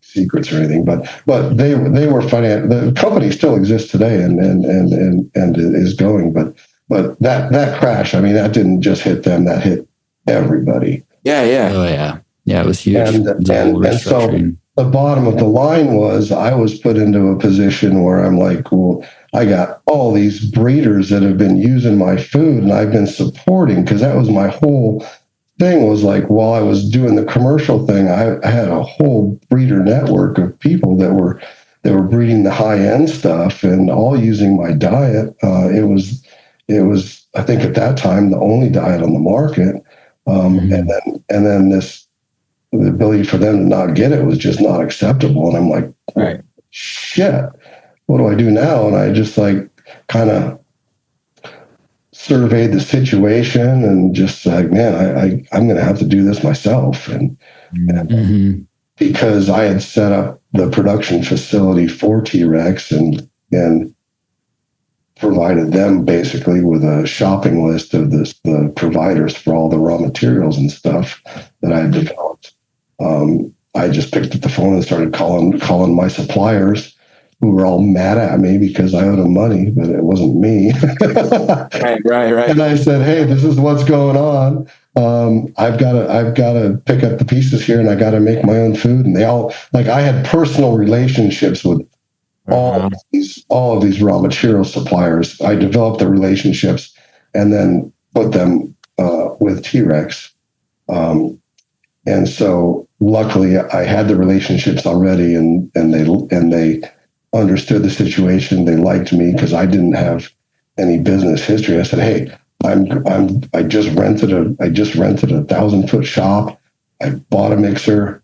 I got to do this, and I got to do it soon because I got hungry geckos, and everybody was super supportive and just started shipping me raw materials without even filling out credit, applications or anything. Wow. So I got really lucky that some people liked me, because for quite a few years they did really well, with the relationship I set them up with, and they wanted the business to continue and saw that I was the path forward, and they're like, what do you need? And sorry, I don't mean to interrupt, but it's crazy to think about all the ways that some of these major decisions in your life and your career were either like your hand was kind of forced in some ways, and a couple that were really like just serendipitous, right? Like you having a good relationship with Petco and T-Rex. It's like all of a sudden, totally. I mean, like those are elements of timing. I mean, obviously, as you said, you put in a crazy amount of work and you had all this effort and planning and conception in your head, but you could have had all of that and remove the good luck of knowing those individuals and them being valuable. But I wouldn't say it was good luck knowing those people. I learned at a young age that the people that you surround yourself with are the people that define you. Yeah. Mm-hmm. And that I always went out of my way to establish social relationships anytime I could. Yeah. Like there's people that like to be the smartest person in the room, and there's people that like if you're the smartest person in the room, like for me, if I'm the smartest person in the room, my first thing I think of is like, I'm in the wrong fucking room. I need to go to a room where everyone's smarter than me so I can, learn from them and then maybe get into another room after that room, So I always tried to find the peers and the right people, and create circumstances that I could develop relationships with people that I knew that sometime in the future might be beneficial. Not selfishly, but if you're gonna have friends and acquaintances, make them the people that you want to be like, right? Yeah, of course. Sure. Yeah, absolutely. I have a question. Yeah. I'm curious, Alan. You spoke about like the kind of loss of the passion, right, that occurred, and I'm curious about like a couple questions. One, would you do anything differently with the benefit of hindsight? I have a feeling I already know the answer to that question, but the other question I have is, what would it have looked like if you prioritized the passion? Yeah. It looked like what I call Noah's Ark. Yeah, totally. I have the gremlins on each shoulder that fight in my head all the time about like a question like this, because for me, the two most valuable things for me in the hobby are my passion and my knowledge to learn about all these different species and be able to work with them and have the experience and the privilege of working with a species. And then on my other shoulder, it's like, hey, no one's working with these. You've got a couple of pair of them. And if you don't fucking do something with them, they might be lost with the hobby forever. So you need to establish that species in captivity and make it your responsibility. I mean, I used to tell myself it's my responsibility to make sure these animals don't leave the hobby.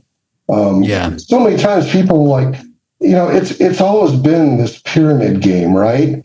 You get something that's, I mean, if you concede that there's a lot of interesting things out there that you could choose from, and you have a pocketbook that's as deep as it needs to be, then if there's 10 interesting things, you're probably going to look at it and say, well, I like all 10 of these. Which one of them do I think I could breed and make a little money on instead of having to spend money to keep, right? And so then you say, okay, I'm going to focus on out of these 10, since I think they're all equally as cool, I'm going to focus my effort on these because I think there's a little bit of a pyramid game to play, and I can sell the first offspring for pretty good money, and then fund my hobby to go buy the next one off of the list. Yeah. And then not everybody, but so many people get caught in this trap of like, it's super cool, it's valuable, I'm going to produce it for a couple of years, and let's say I sell the first babies for 1,000, and then the next year they're 500, and the year after that they're 250, and then the year after that they're 100, and then you're like, well, shoot, why am I still breeding these for $100 when I can get another one off that list and start at 1,000 again?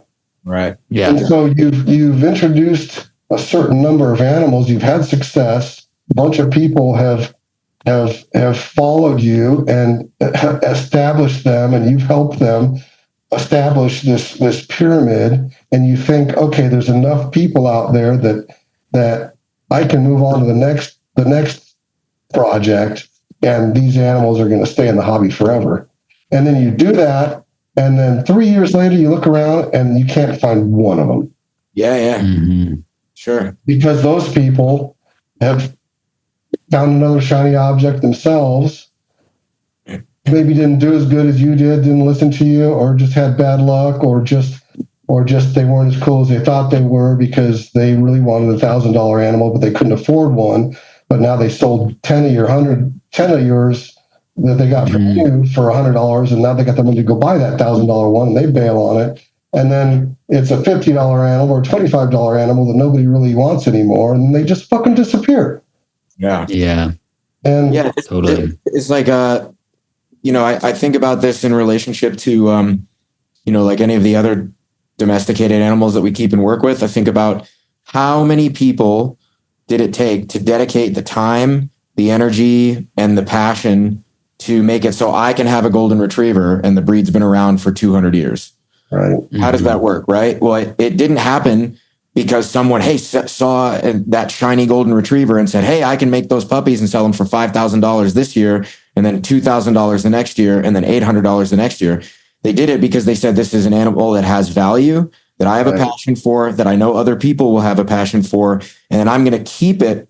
I'm going to maintain the value of the animal, and through the nobility of the work that I'm injecting into the collaboration with that animal to perpetuate it forward into the world. Right. Yeah, so that's kind of where I've ended. I mean, that's where I did what I did with the Rhacodactylus.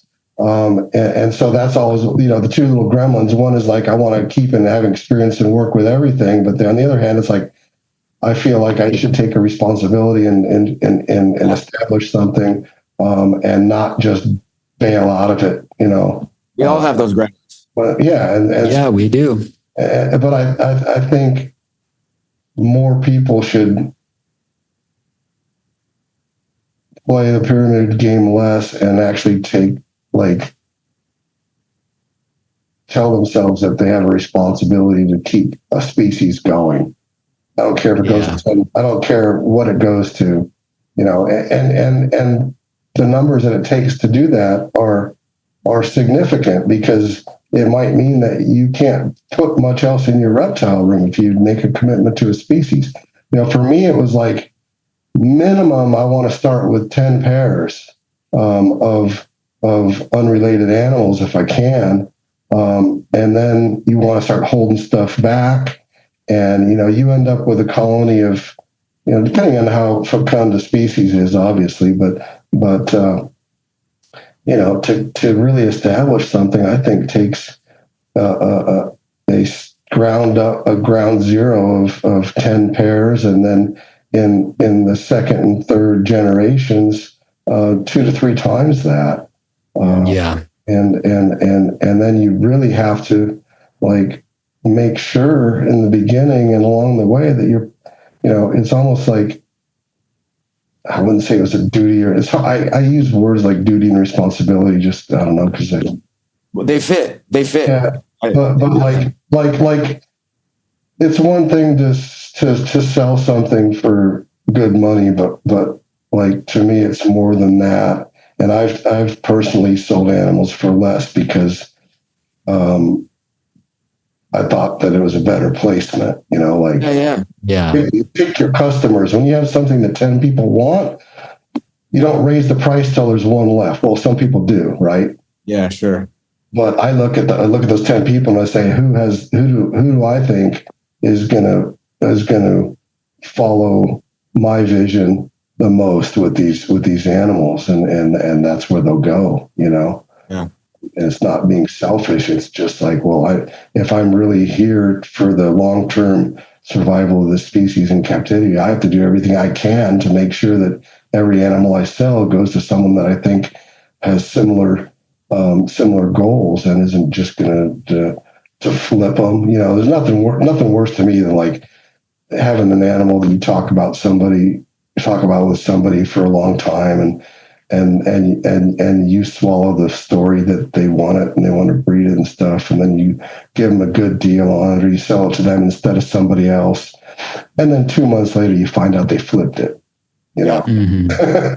That happens all too often. Yeah, I mean, and it's their right to do that, but it's like, God damn it, I didn't pick the right guy, Yeah.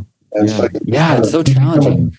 You become a judge of care. You have to become, when you become a caretaker or whatever you want to call it, an ambassador for a species or whatever, and you consider yourself that, you end up becoming you have to be, not just be a good reptile breeder, but you have to be a good judge of character. You have to understand people, and you have to, there's so many things we talked about. I think we talked about this in the first podcast. It's like, yeah, I'm a reptile breeder, but guess what? Because I'm a reptile breeder, I can wire a house. I've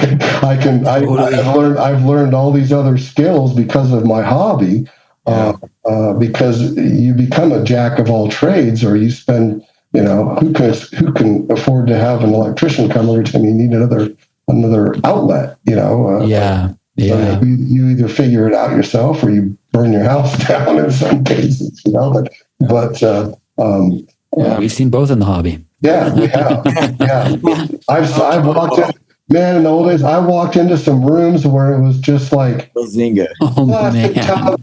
I mean, it was like the Griswold Griswold, Yeah. like, the plug strip plugged into the plug strip into the plug strip. Yeah. You've got like a 100 watt bulbs plugged into a 15 amp circuit breaker that somebody has taped so it doesn't pop. It's like. I think I've seen a place like that time I went out to Colorado, and yeah, it sounds kind of familiar. I feel attacked. How dare you? Yeah. No, I mean, but there's a lot to be said for everything. Well, really, for everything you've gone over today, but really, like the novelty of finding the next project to work on, as fun as it is, and as much as you learn, it is so much. It's just like when people say, "Oh, it's easier to keep things outdoors," right?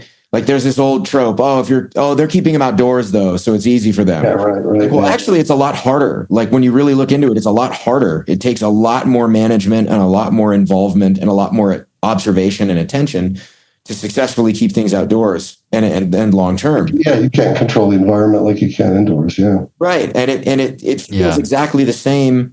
It's like the same kind of analogy. Well, it's like it's easy it feels easy in a way. To breed the same thing over and over that you've been breeding. It's like, well, actually, the longer you go producing the same thing, the same animals for successive generations, you encounter a lot more novelty and a lot more deeply nuanced and complicated challenges to overcome.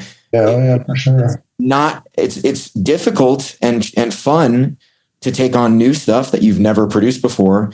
And sure, maybe after 2 or 3 years, you're like, all right, I've got the handle on this, but it's really hubristic because as soon as you get out into that 10, 15 and beyond, there's so many more things that come up. And the observations that you make that you might think are coincidental after you work with a group of animals for 10 years, you're like, oh, this is happening. Like, yeah.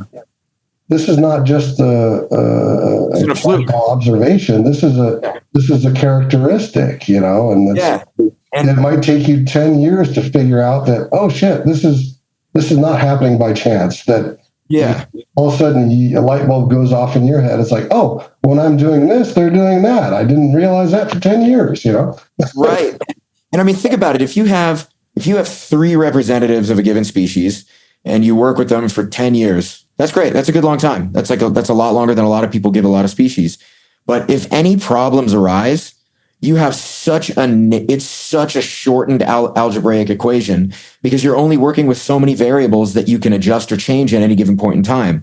When you start working with dozens and then hundreds, especially if you have unique bloodlines too, because if you have a bunch of inbred animals, they're all it's like you've got a bucket full of twins, right? Exactly. You poke one with a stick and the other one yells.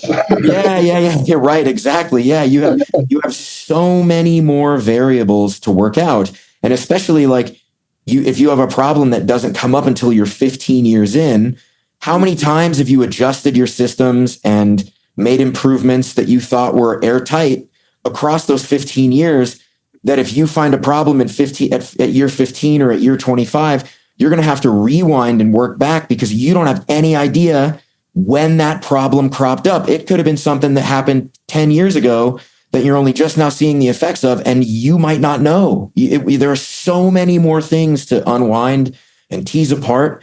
I mean, I part of the reason I'm saying this so passionately is because that's where I'm at right now. Like I'm in a position where it's like, oh my God, it's in 15, I did not anticipate. It's not like I'm having any major problems or something like that, but it's so much harder to sustain a larger number of the same animal for a very long time. That's really, really fucking hard. And like I said, and to keep the passion while doing it. Yeah, it's hard. It's really hard, It was like, I'm super psyched about my new tortoises, but it's like, I just got them, like, of course I'm psyched. Breed them for 50 years. You're going to still be psyched, I'm happy that I'm still psyched about Ornata and I've been breeding them for a long time. And I'm really happy to say that I'm psyched on them still. I still love them. They still make me happy. But that's the species where I find there's so many more things that I'm like, fuck, I didn't even think of that. Well, what about this now? And now I have to, it's like, it's really near and dear to my heart right now. I need to get rid of some of my other stuff so I can have more of these. If you think like that, then you're really dedicated to a species. It's like, if you get distracted by other things and you get to a certain point where you're like, okay, these other things are taking me another direction, or like, oh shit, these things are distracting me. I need to cut back on those and go back to my focus. Yeah. And it's a super hard choice to make. It's really simple, like it is so hard to say, all right, no more. This is it. Sorry, guys. Like, and it doesn't mean you have like any less love or commitment or passion for those animals. You have to make a choice. You have to decide. If you have constraints, those constraints force you to make choices, and they're very often not easy choices to have to make, and you could make the wrong one. That makes it even worse, is you can make the wrong choice based on those constraints, and then, have to work back from there too. I mean, I think there's, God damn it. You really, this one touched me. This was really, near and dear. The struggle is real, right? Well, that means you're passionate about something, and that makes you different than a lot of people. So, you've been carrying the torch on the Euros for quite a while, and I lost $100 on you just a couple of years ago. What? You lost $100 on me? What? Yeah, I bet that you'd be out of them. I bet that you'd be out of them by now. That was Ron. I somehow believe you somehow. I bet you and Ron were like, I bet by 2020. No, it was me and Roy. It was Roy? Roy was feeding you secret information. He was like, he's burned out. He's tired of it. This is before we even started the podcast, man. God damn. That's hilarious. That is hilarious. Well, back to my journey. Where were we? So you were just talking about having T-Rex and T-Rex shut down. So you started doing it yourself. Yeah, so I started doing it myself, and then and around that same time, we dissolved Sandfire. We split up, and so it was a very amicable split, and it had nothing to do with my relationship with my partner. It was more that an employee that I hired and his wife didn't like me for political reasons. Understandable. And and not that I'm political at all, but not whatsoever. Yeah, but he decided that it was best for his mental health that we split the company up. So, so I said, okay, I'm gonna take the geckos and I'm gonna take the food, and you can have the dragons and the frogs, and I'll walk. Yeah. And that all happened kind of around the same time that T-Rex crashed. Okay. And I rented my first building for the food business, and then I rented some space at a nursery for the gecko colony, and carried on doing that for till about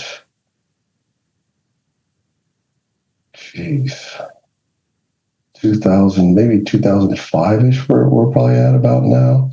Yeah. On this tangent anyway. And I got to a certain point where the food business was doing really well, and I started looking at it in a different way, because like I said, the passion was gone in the gecko part of it. And then I was like, God, what am I doing? And I'm like, I sell a gecko and I make $25, but it eats a $10 jar of food every month. Right. Maybe I'm in the wrong business. Yeah. And so at some point a light bulb went off in my head and said, okay, this is my exit strategy here. I'm gonna find a way to get out of the animal business and take the dry goods business to a new level. Mm-hmm. And then, so at this time, I guess we have to go back a little ways. We're actually before the foods were in Petco. We were building the colony, and I was working with T-Rex. No, it was about the same time, I guess, because I was working with T-Rex. They were making the foods. I was making the foods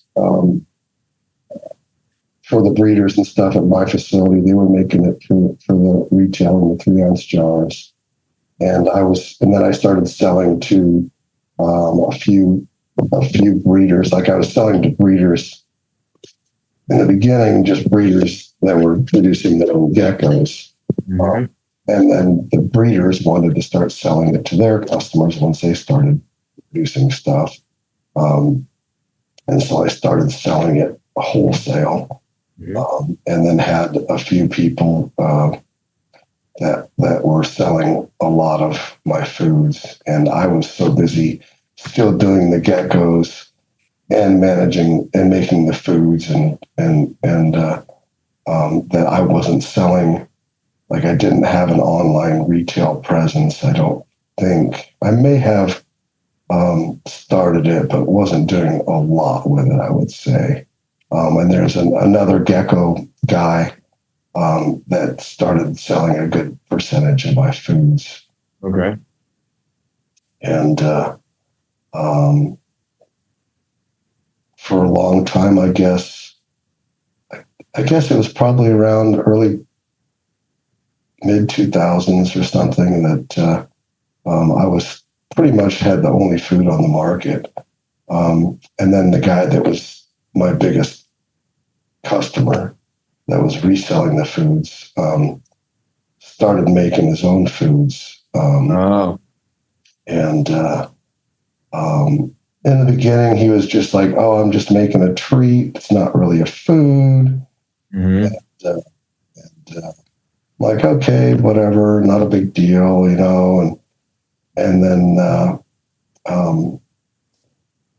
he did that for a while, and then a couple of things about the foods that I was pretty adamant on, I guess I would say, was like I was never willing to compromise nutrition for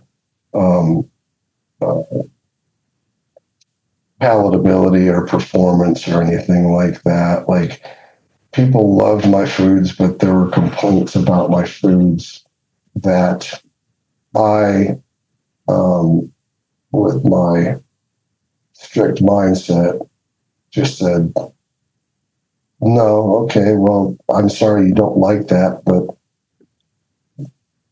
this is the way it is.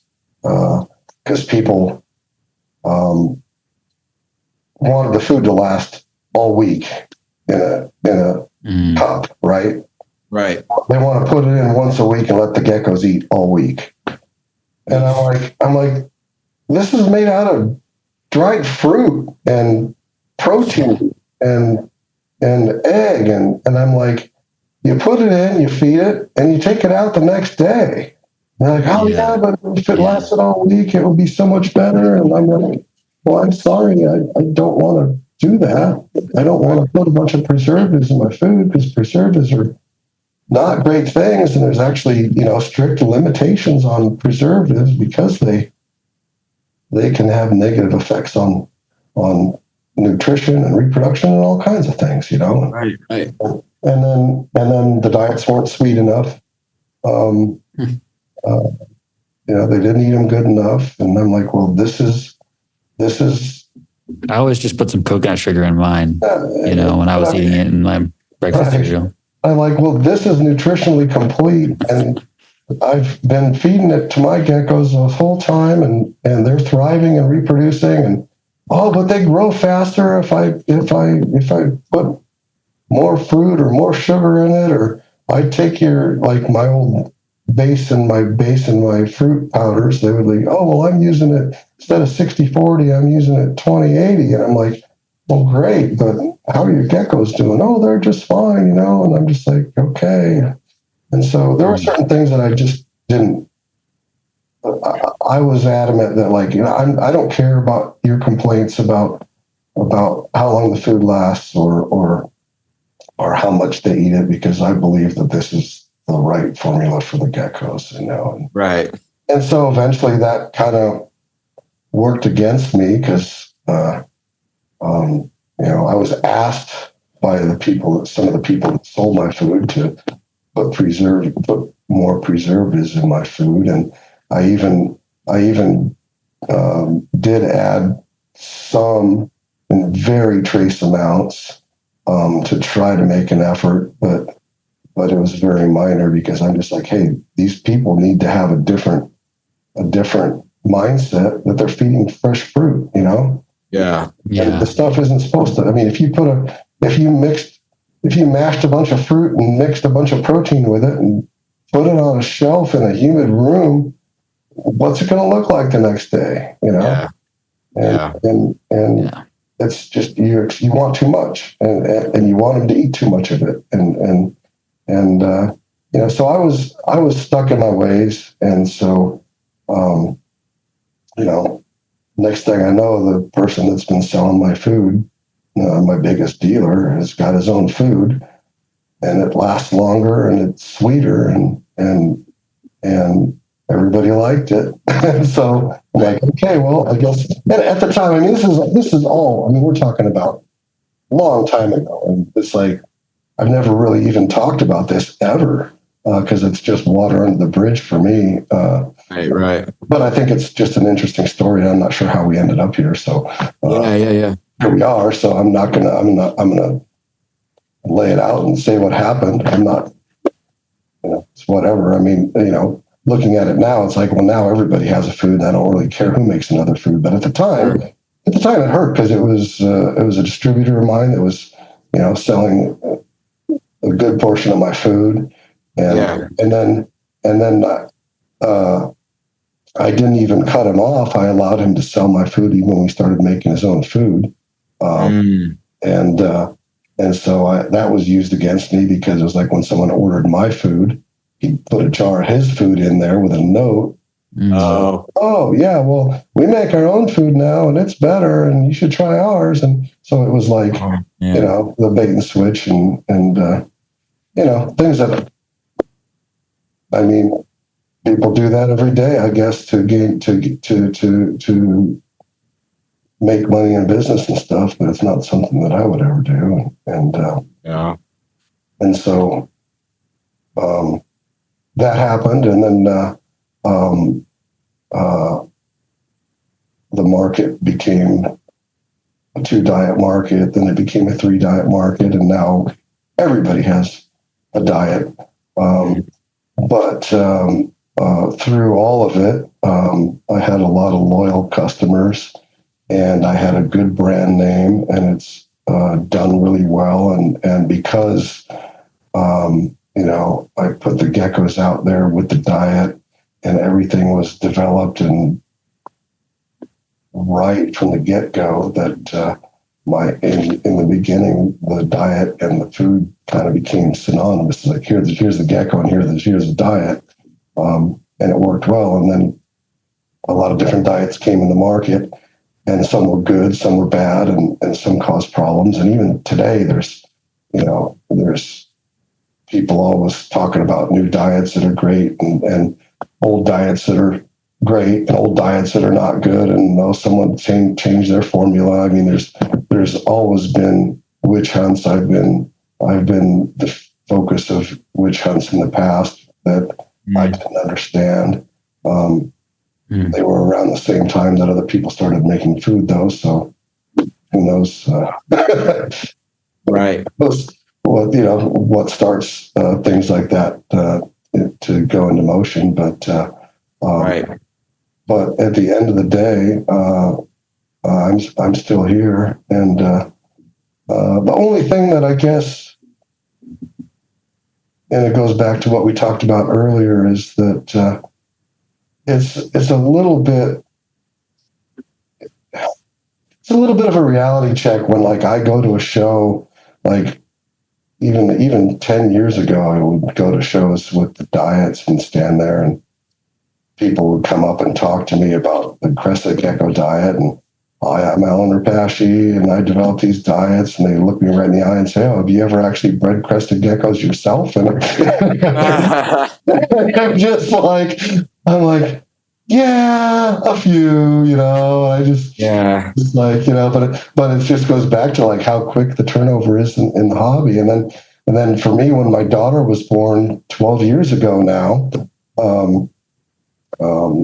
she became my focus, and I wanted to raise my daughter and be a part of her life and not just watch her grow up. So I stepped back a little bit and stopped doing the shows and wasn't as public as I was because of that, and because I was no longer producing the big geckos in the big numbers and stuff, and other people had stepped in and taken that place. And it's like, yeah, it's pretty humbling how quickly you can just out of sight, out of mind and stuff. So yeah, it's true. It's pretty remarkable the way that things just change over, and you don't get, you're not. Yeah, and it's no fault. It's no fault of my own, just because I've prioritized some things and prioritized family and those kind of things. But I've always been here, and I've always been thinking, and I've always been formulating, and my diets developed into crested gecko diets. Then 10 years ago or so, the black soldier fly larva thing happened, which I was I was the first company that manufactured a diet with black soldier fly larvae in it, and created the grub pie gel food, and that was I basically created a whole new type of food, for the market, gel food, and that has done really well, and it's turned out to be a great. The gel foods and the soldier fly both have turned out to be great additions to people's portfolio of diets that they have available to them for foods and options. And I'm pretty proud of those products and the development of those. So the gecko diets I still tweak now. I have fun kind of coming up with some seasonal blends, and we've got a new seasonal blend that I'll probably be launching in the next probably couple of months before the end of the year for sure, just to mix it up. Now I've got a good base formula where I know that all of the nutrition is solid, and if I'm just changing the fruits, that it doesn't really change the nutritional value of the formulas at all. Yeah.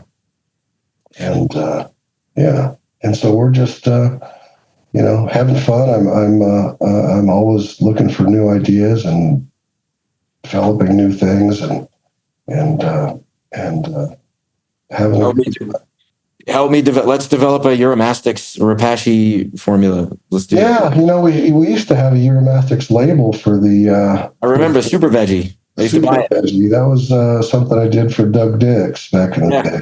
Yeah, I remember. I used to buy, when I first saw that on the shelves, I was like, well, I'm just buying this for the Euros forever. And our grassland grazer, formula wise is probably nutritionally pretty close, but you've got some work to do to put enough of your mastics out there to be worthwhile for me to make a diet, though. Sure. That's the problem. Yeah, I know, but I'm not sure I want to go the It hasn't stopped me in the past, but no, for sure. But I'm not sure I want to go the burnout route. You know what I mean? I don't know if I want to make enough of them to burn myself out. Right. No, I get it. Yeah, I get it. But yeah, I've enjoyed making niche products that I knew from day one would never make me any money, but I saw that there was a need for them.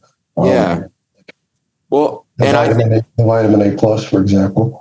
Right. And I think at this point, I think that any diet that might be geared, or any product that might be geared towards one animal, like a Euromastix, could also be geared towards half a dozen other species. Yeah, that's the problem, is when you make a product, as soon as you put a picture on the label, Right. If somebody wants to feed it to something else, they got to call you. Right, for sure. Like, oh, it's a kind of Euromastix picture on it. Can I feed it to my chuckwalla, or my iguana? It's like, well, yeah, they have the same diet. Yeah, but it's Euromastix on the label, It's like, right. It's like, I got to put something on the label to get right. And so you pigeonhole yourself as soon as you do that. But the bottom line is that there's so much crossover in diets that, I've sat down many times trying to make a spreadsheet for people like, oh, if you keep this, here's a diet you use, and it just ends up in this giant thing that like goes nowhere because it's like everything works for everything under a certain circumstance. It's like right. I mean, like I decided that it was necessary to make 3 different versions of Calcium Plus because we have, nocturnal species, we have high basking species, we have animals kept inside with no UV, we've got animals kept outside in direct sunlight or inside under UVB bulbs, and I'm like, it's not a one size fits all supplement, and that's what every other company to date, I think, makes one calcium supplement. If you look at the different calcium supplements that the different companies make, you might look at like Reptivite might have 400,000 IUs of vitamin D per kilo, and Zoomed's product or Hagen's product might have 20,000 IUs per kilo, and they're labeled for the same use. How is that possible? Right? And then if you use one and you run out and you go buy the other one, and then something happens and you don't understand. Yeah. It's like, so I'm like, hey, I'm gonna make 3 different supplements based on not just the species, but also the conditions that they're kept under. And then it creates all kinds of questions. Well, I keep this species under these conditions. What do I do? And it's like, you need to learn enough that you can, I'm happy to tell you, but you need to learn enough to be able to answer those questions for yourself. At some point in the hobby, I always am happy to help somebody that's starting out. But when people ask you questions just because it's easier than looking it up or finding the answer in another way, it's like cheating. I mean, we couldn't do that in the old days because we didn't have the internet and all the different sources of information. But now it's so easy to find answers and just learn. Now there's just a bunch of wrong answers. That's true. Or give yourself a good base understanding. If you want to know how much D3 an animal needs, you should learn about the animal, and you should learn about what ultraviolet light contributes, what natural sunlight contributes to that picture, what different UV lights contribute to the picture. And honestly, a lot of times they can tell me everything about the animal and how they're keeping it, and it's still hard for me to give them an answer because it's like, okay, you have a UV light, but are they under it or are they hiding all day and then they come out when the light goes off, or so many things. So all we can do in the hobby is give it our best, put your finger in the wind and give it your best guess, because at the end of the day, there's so many different captive conditions and so many different species requirements that we have. It's not like we're all raising chickens. It's like we're all raising a different kind of bird that lives in a different part of the world and has different requirements and different diets, and nobody can tell you what your animal needs except for the animal, right? Right. That's right. The best teacher that you have is the animal sitting in front of you, whether you realize it or not. If you stare at them long enough and work with them long enough, they'll tell you what they need. Exactly. Absolutely right. That was something that was when I started, that was the way to figure animals out. I mean, I would sit down for hours watching the animals and seeing like you get an animal like a little monitor or something that hasn't been kept much, and it's like, well, how hot do they want to be? And you put a you put 100-watt light bulb in there and they sit under it all day. It's like, okay, well, hotter. I guess that's not hot enough, you know? Yeah. You put a 150-watt bulb in there and they sit under it all day. You're like, shit, this is going to be expensive, you know? Yeah. You know, you got we used to have those old 250-watt bulbs, and then they're sitting under it a good portion of the day. And you're like, damn, I can't get a bigger bulb, and I'm probably going to burn my house down with this one. So what do? I put it closer, you know? And next thing you know, you got a 250-watt bulb that's like this far away from a basking site, and now you see them under it for 10 or 15 minutes, and then they go and they move around and do stuff. Right. And it's like, if you're happy with them sitting under that light all day, then you're not learning anything from your animals, because your animals, they want to wake up, they want to get hot, and then they want to go eat. And if they're sitting all day trying to get hot, they're not doing the other stuff they want to do, which is eat and reproduce, right? So you have to let them get up to their optimum temperature that they want, and be able to forage at that temperature and come back. And my rule was always, if they're under that light, if they're right under that light for more than 10 minutes, then they need more heat. That was always kind of my rule of thumb. It's probably pretty extreme, but I wanted them to. I'm like, if he's under that light, he's not eating, he's not growing, he's not chasing skirt, you know. So I need to give him more light and more heat. He's not chasing skirt. and then, excuse me.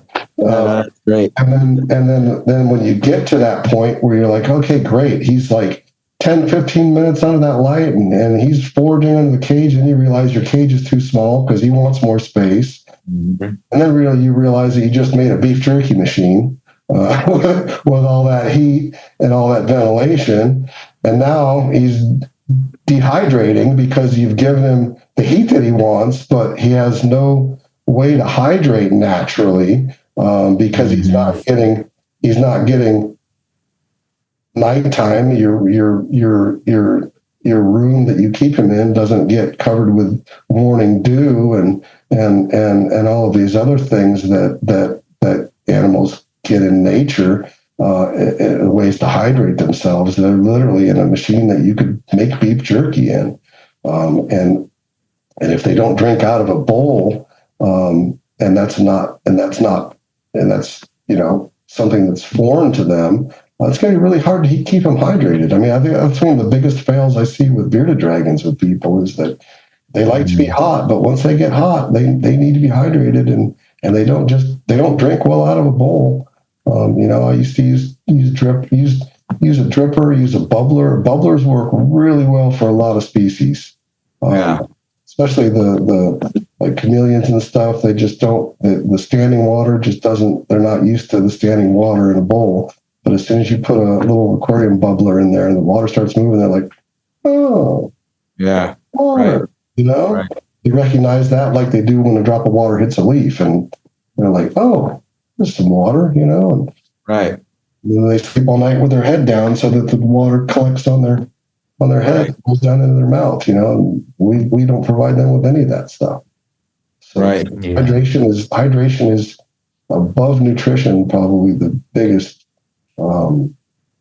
hurdle, and it's huge. Yeah, it's a big deal. Really big deal. For captain. Hey, Allen, I gotta get my kiddo. It's his bedtime. My baby's getting ready to rip. I gotta go to bed. I was just getting started. I know. This is great. We just got to have round 3. Yeah, we just got to do more of these, man. Yeah, geez. Yeah. Sorry, we got off on some tangents I probably should have not talked about. But no, they were very good. I thought the tangents are where it's at. Yeah, that's the whole point. That's the whole point of the show. This is my favorite part of the show. Same. But yeah, okay. Well, if you're out there listening, you know, go buy my stuff. Keep me in business. Repashy products. Enjoy my foods. They're the first foods on the market. They're the best foods on the market, and they might not last as long in a bowl as somebody else's food, but that's what makes them better.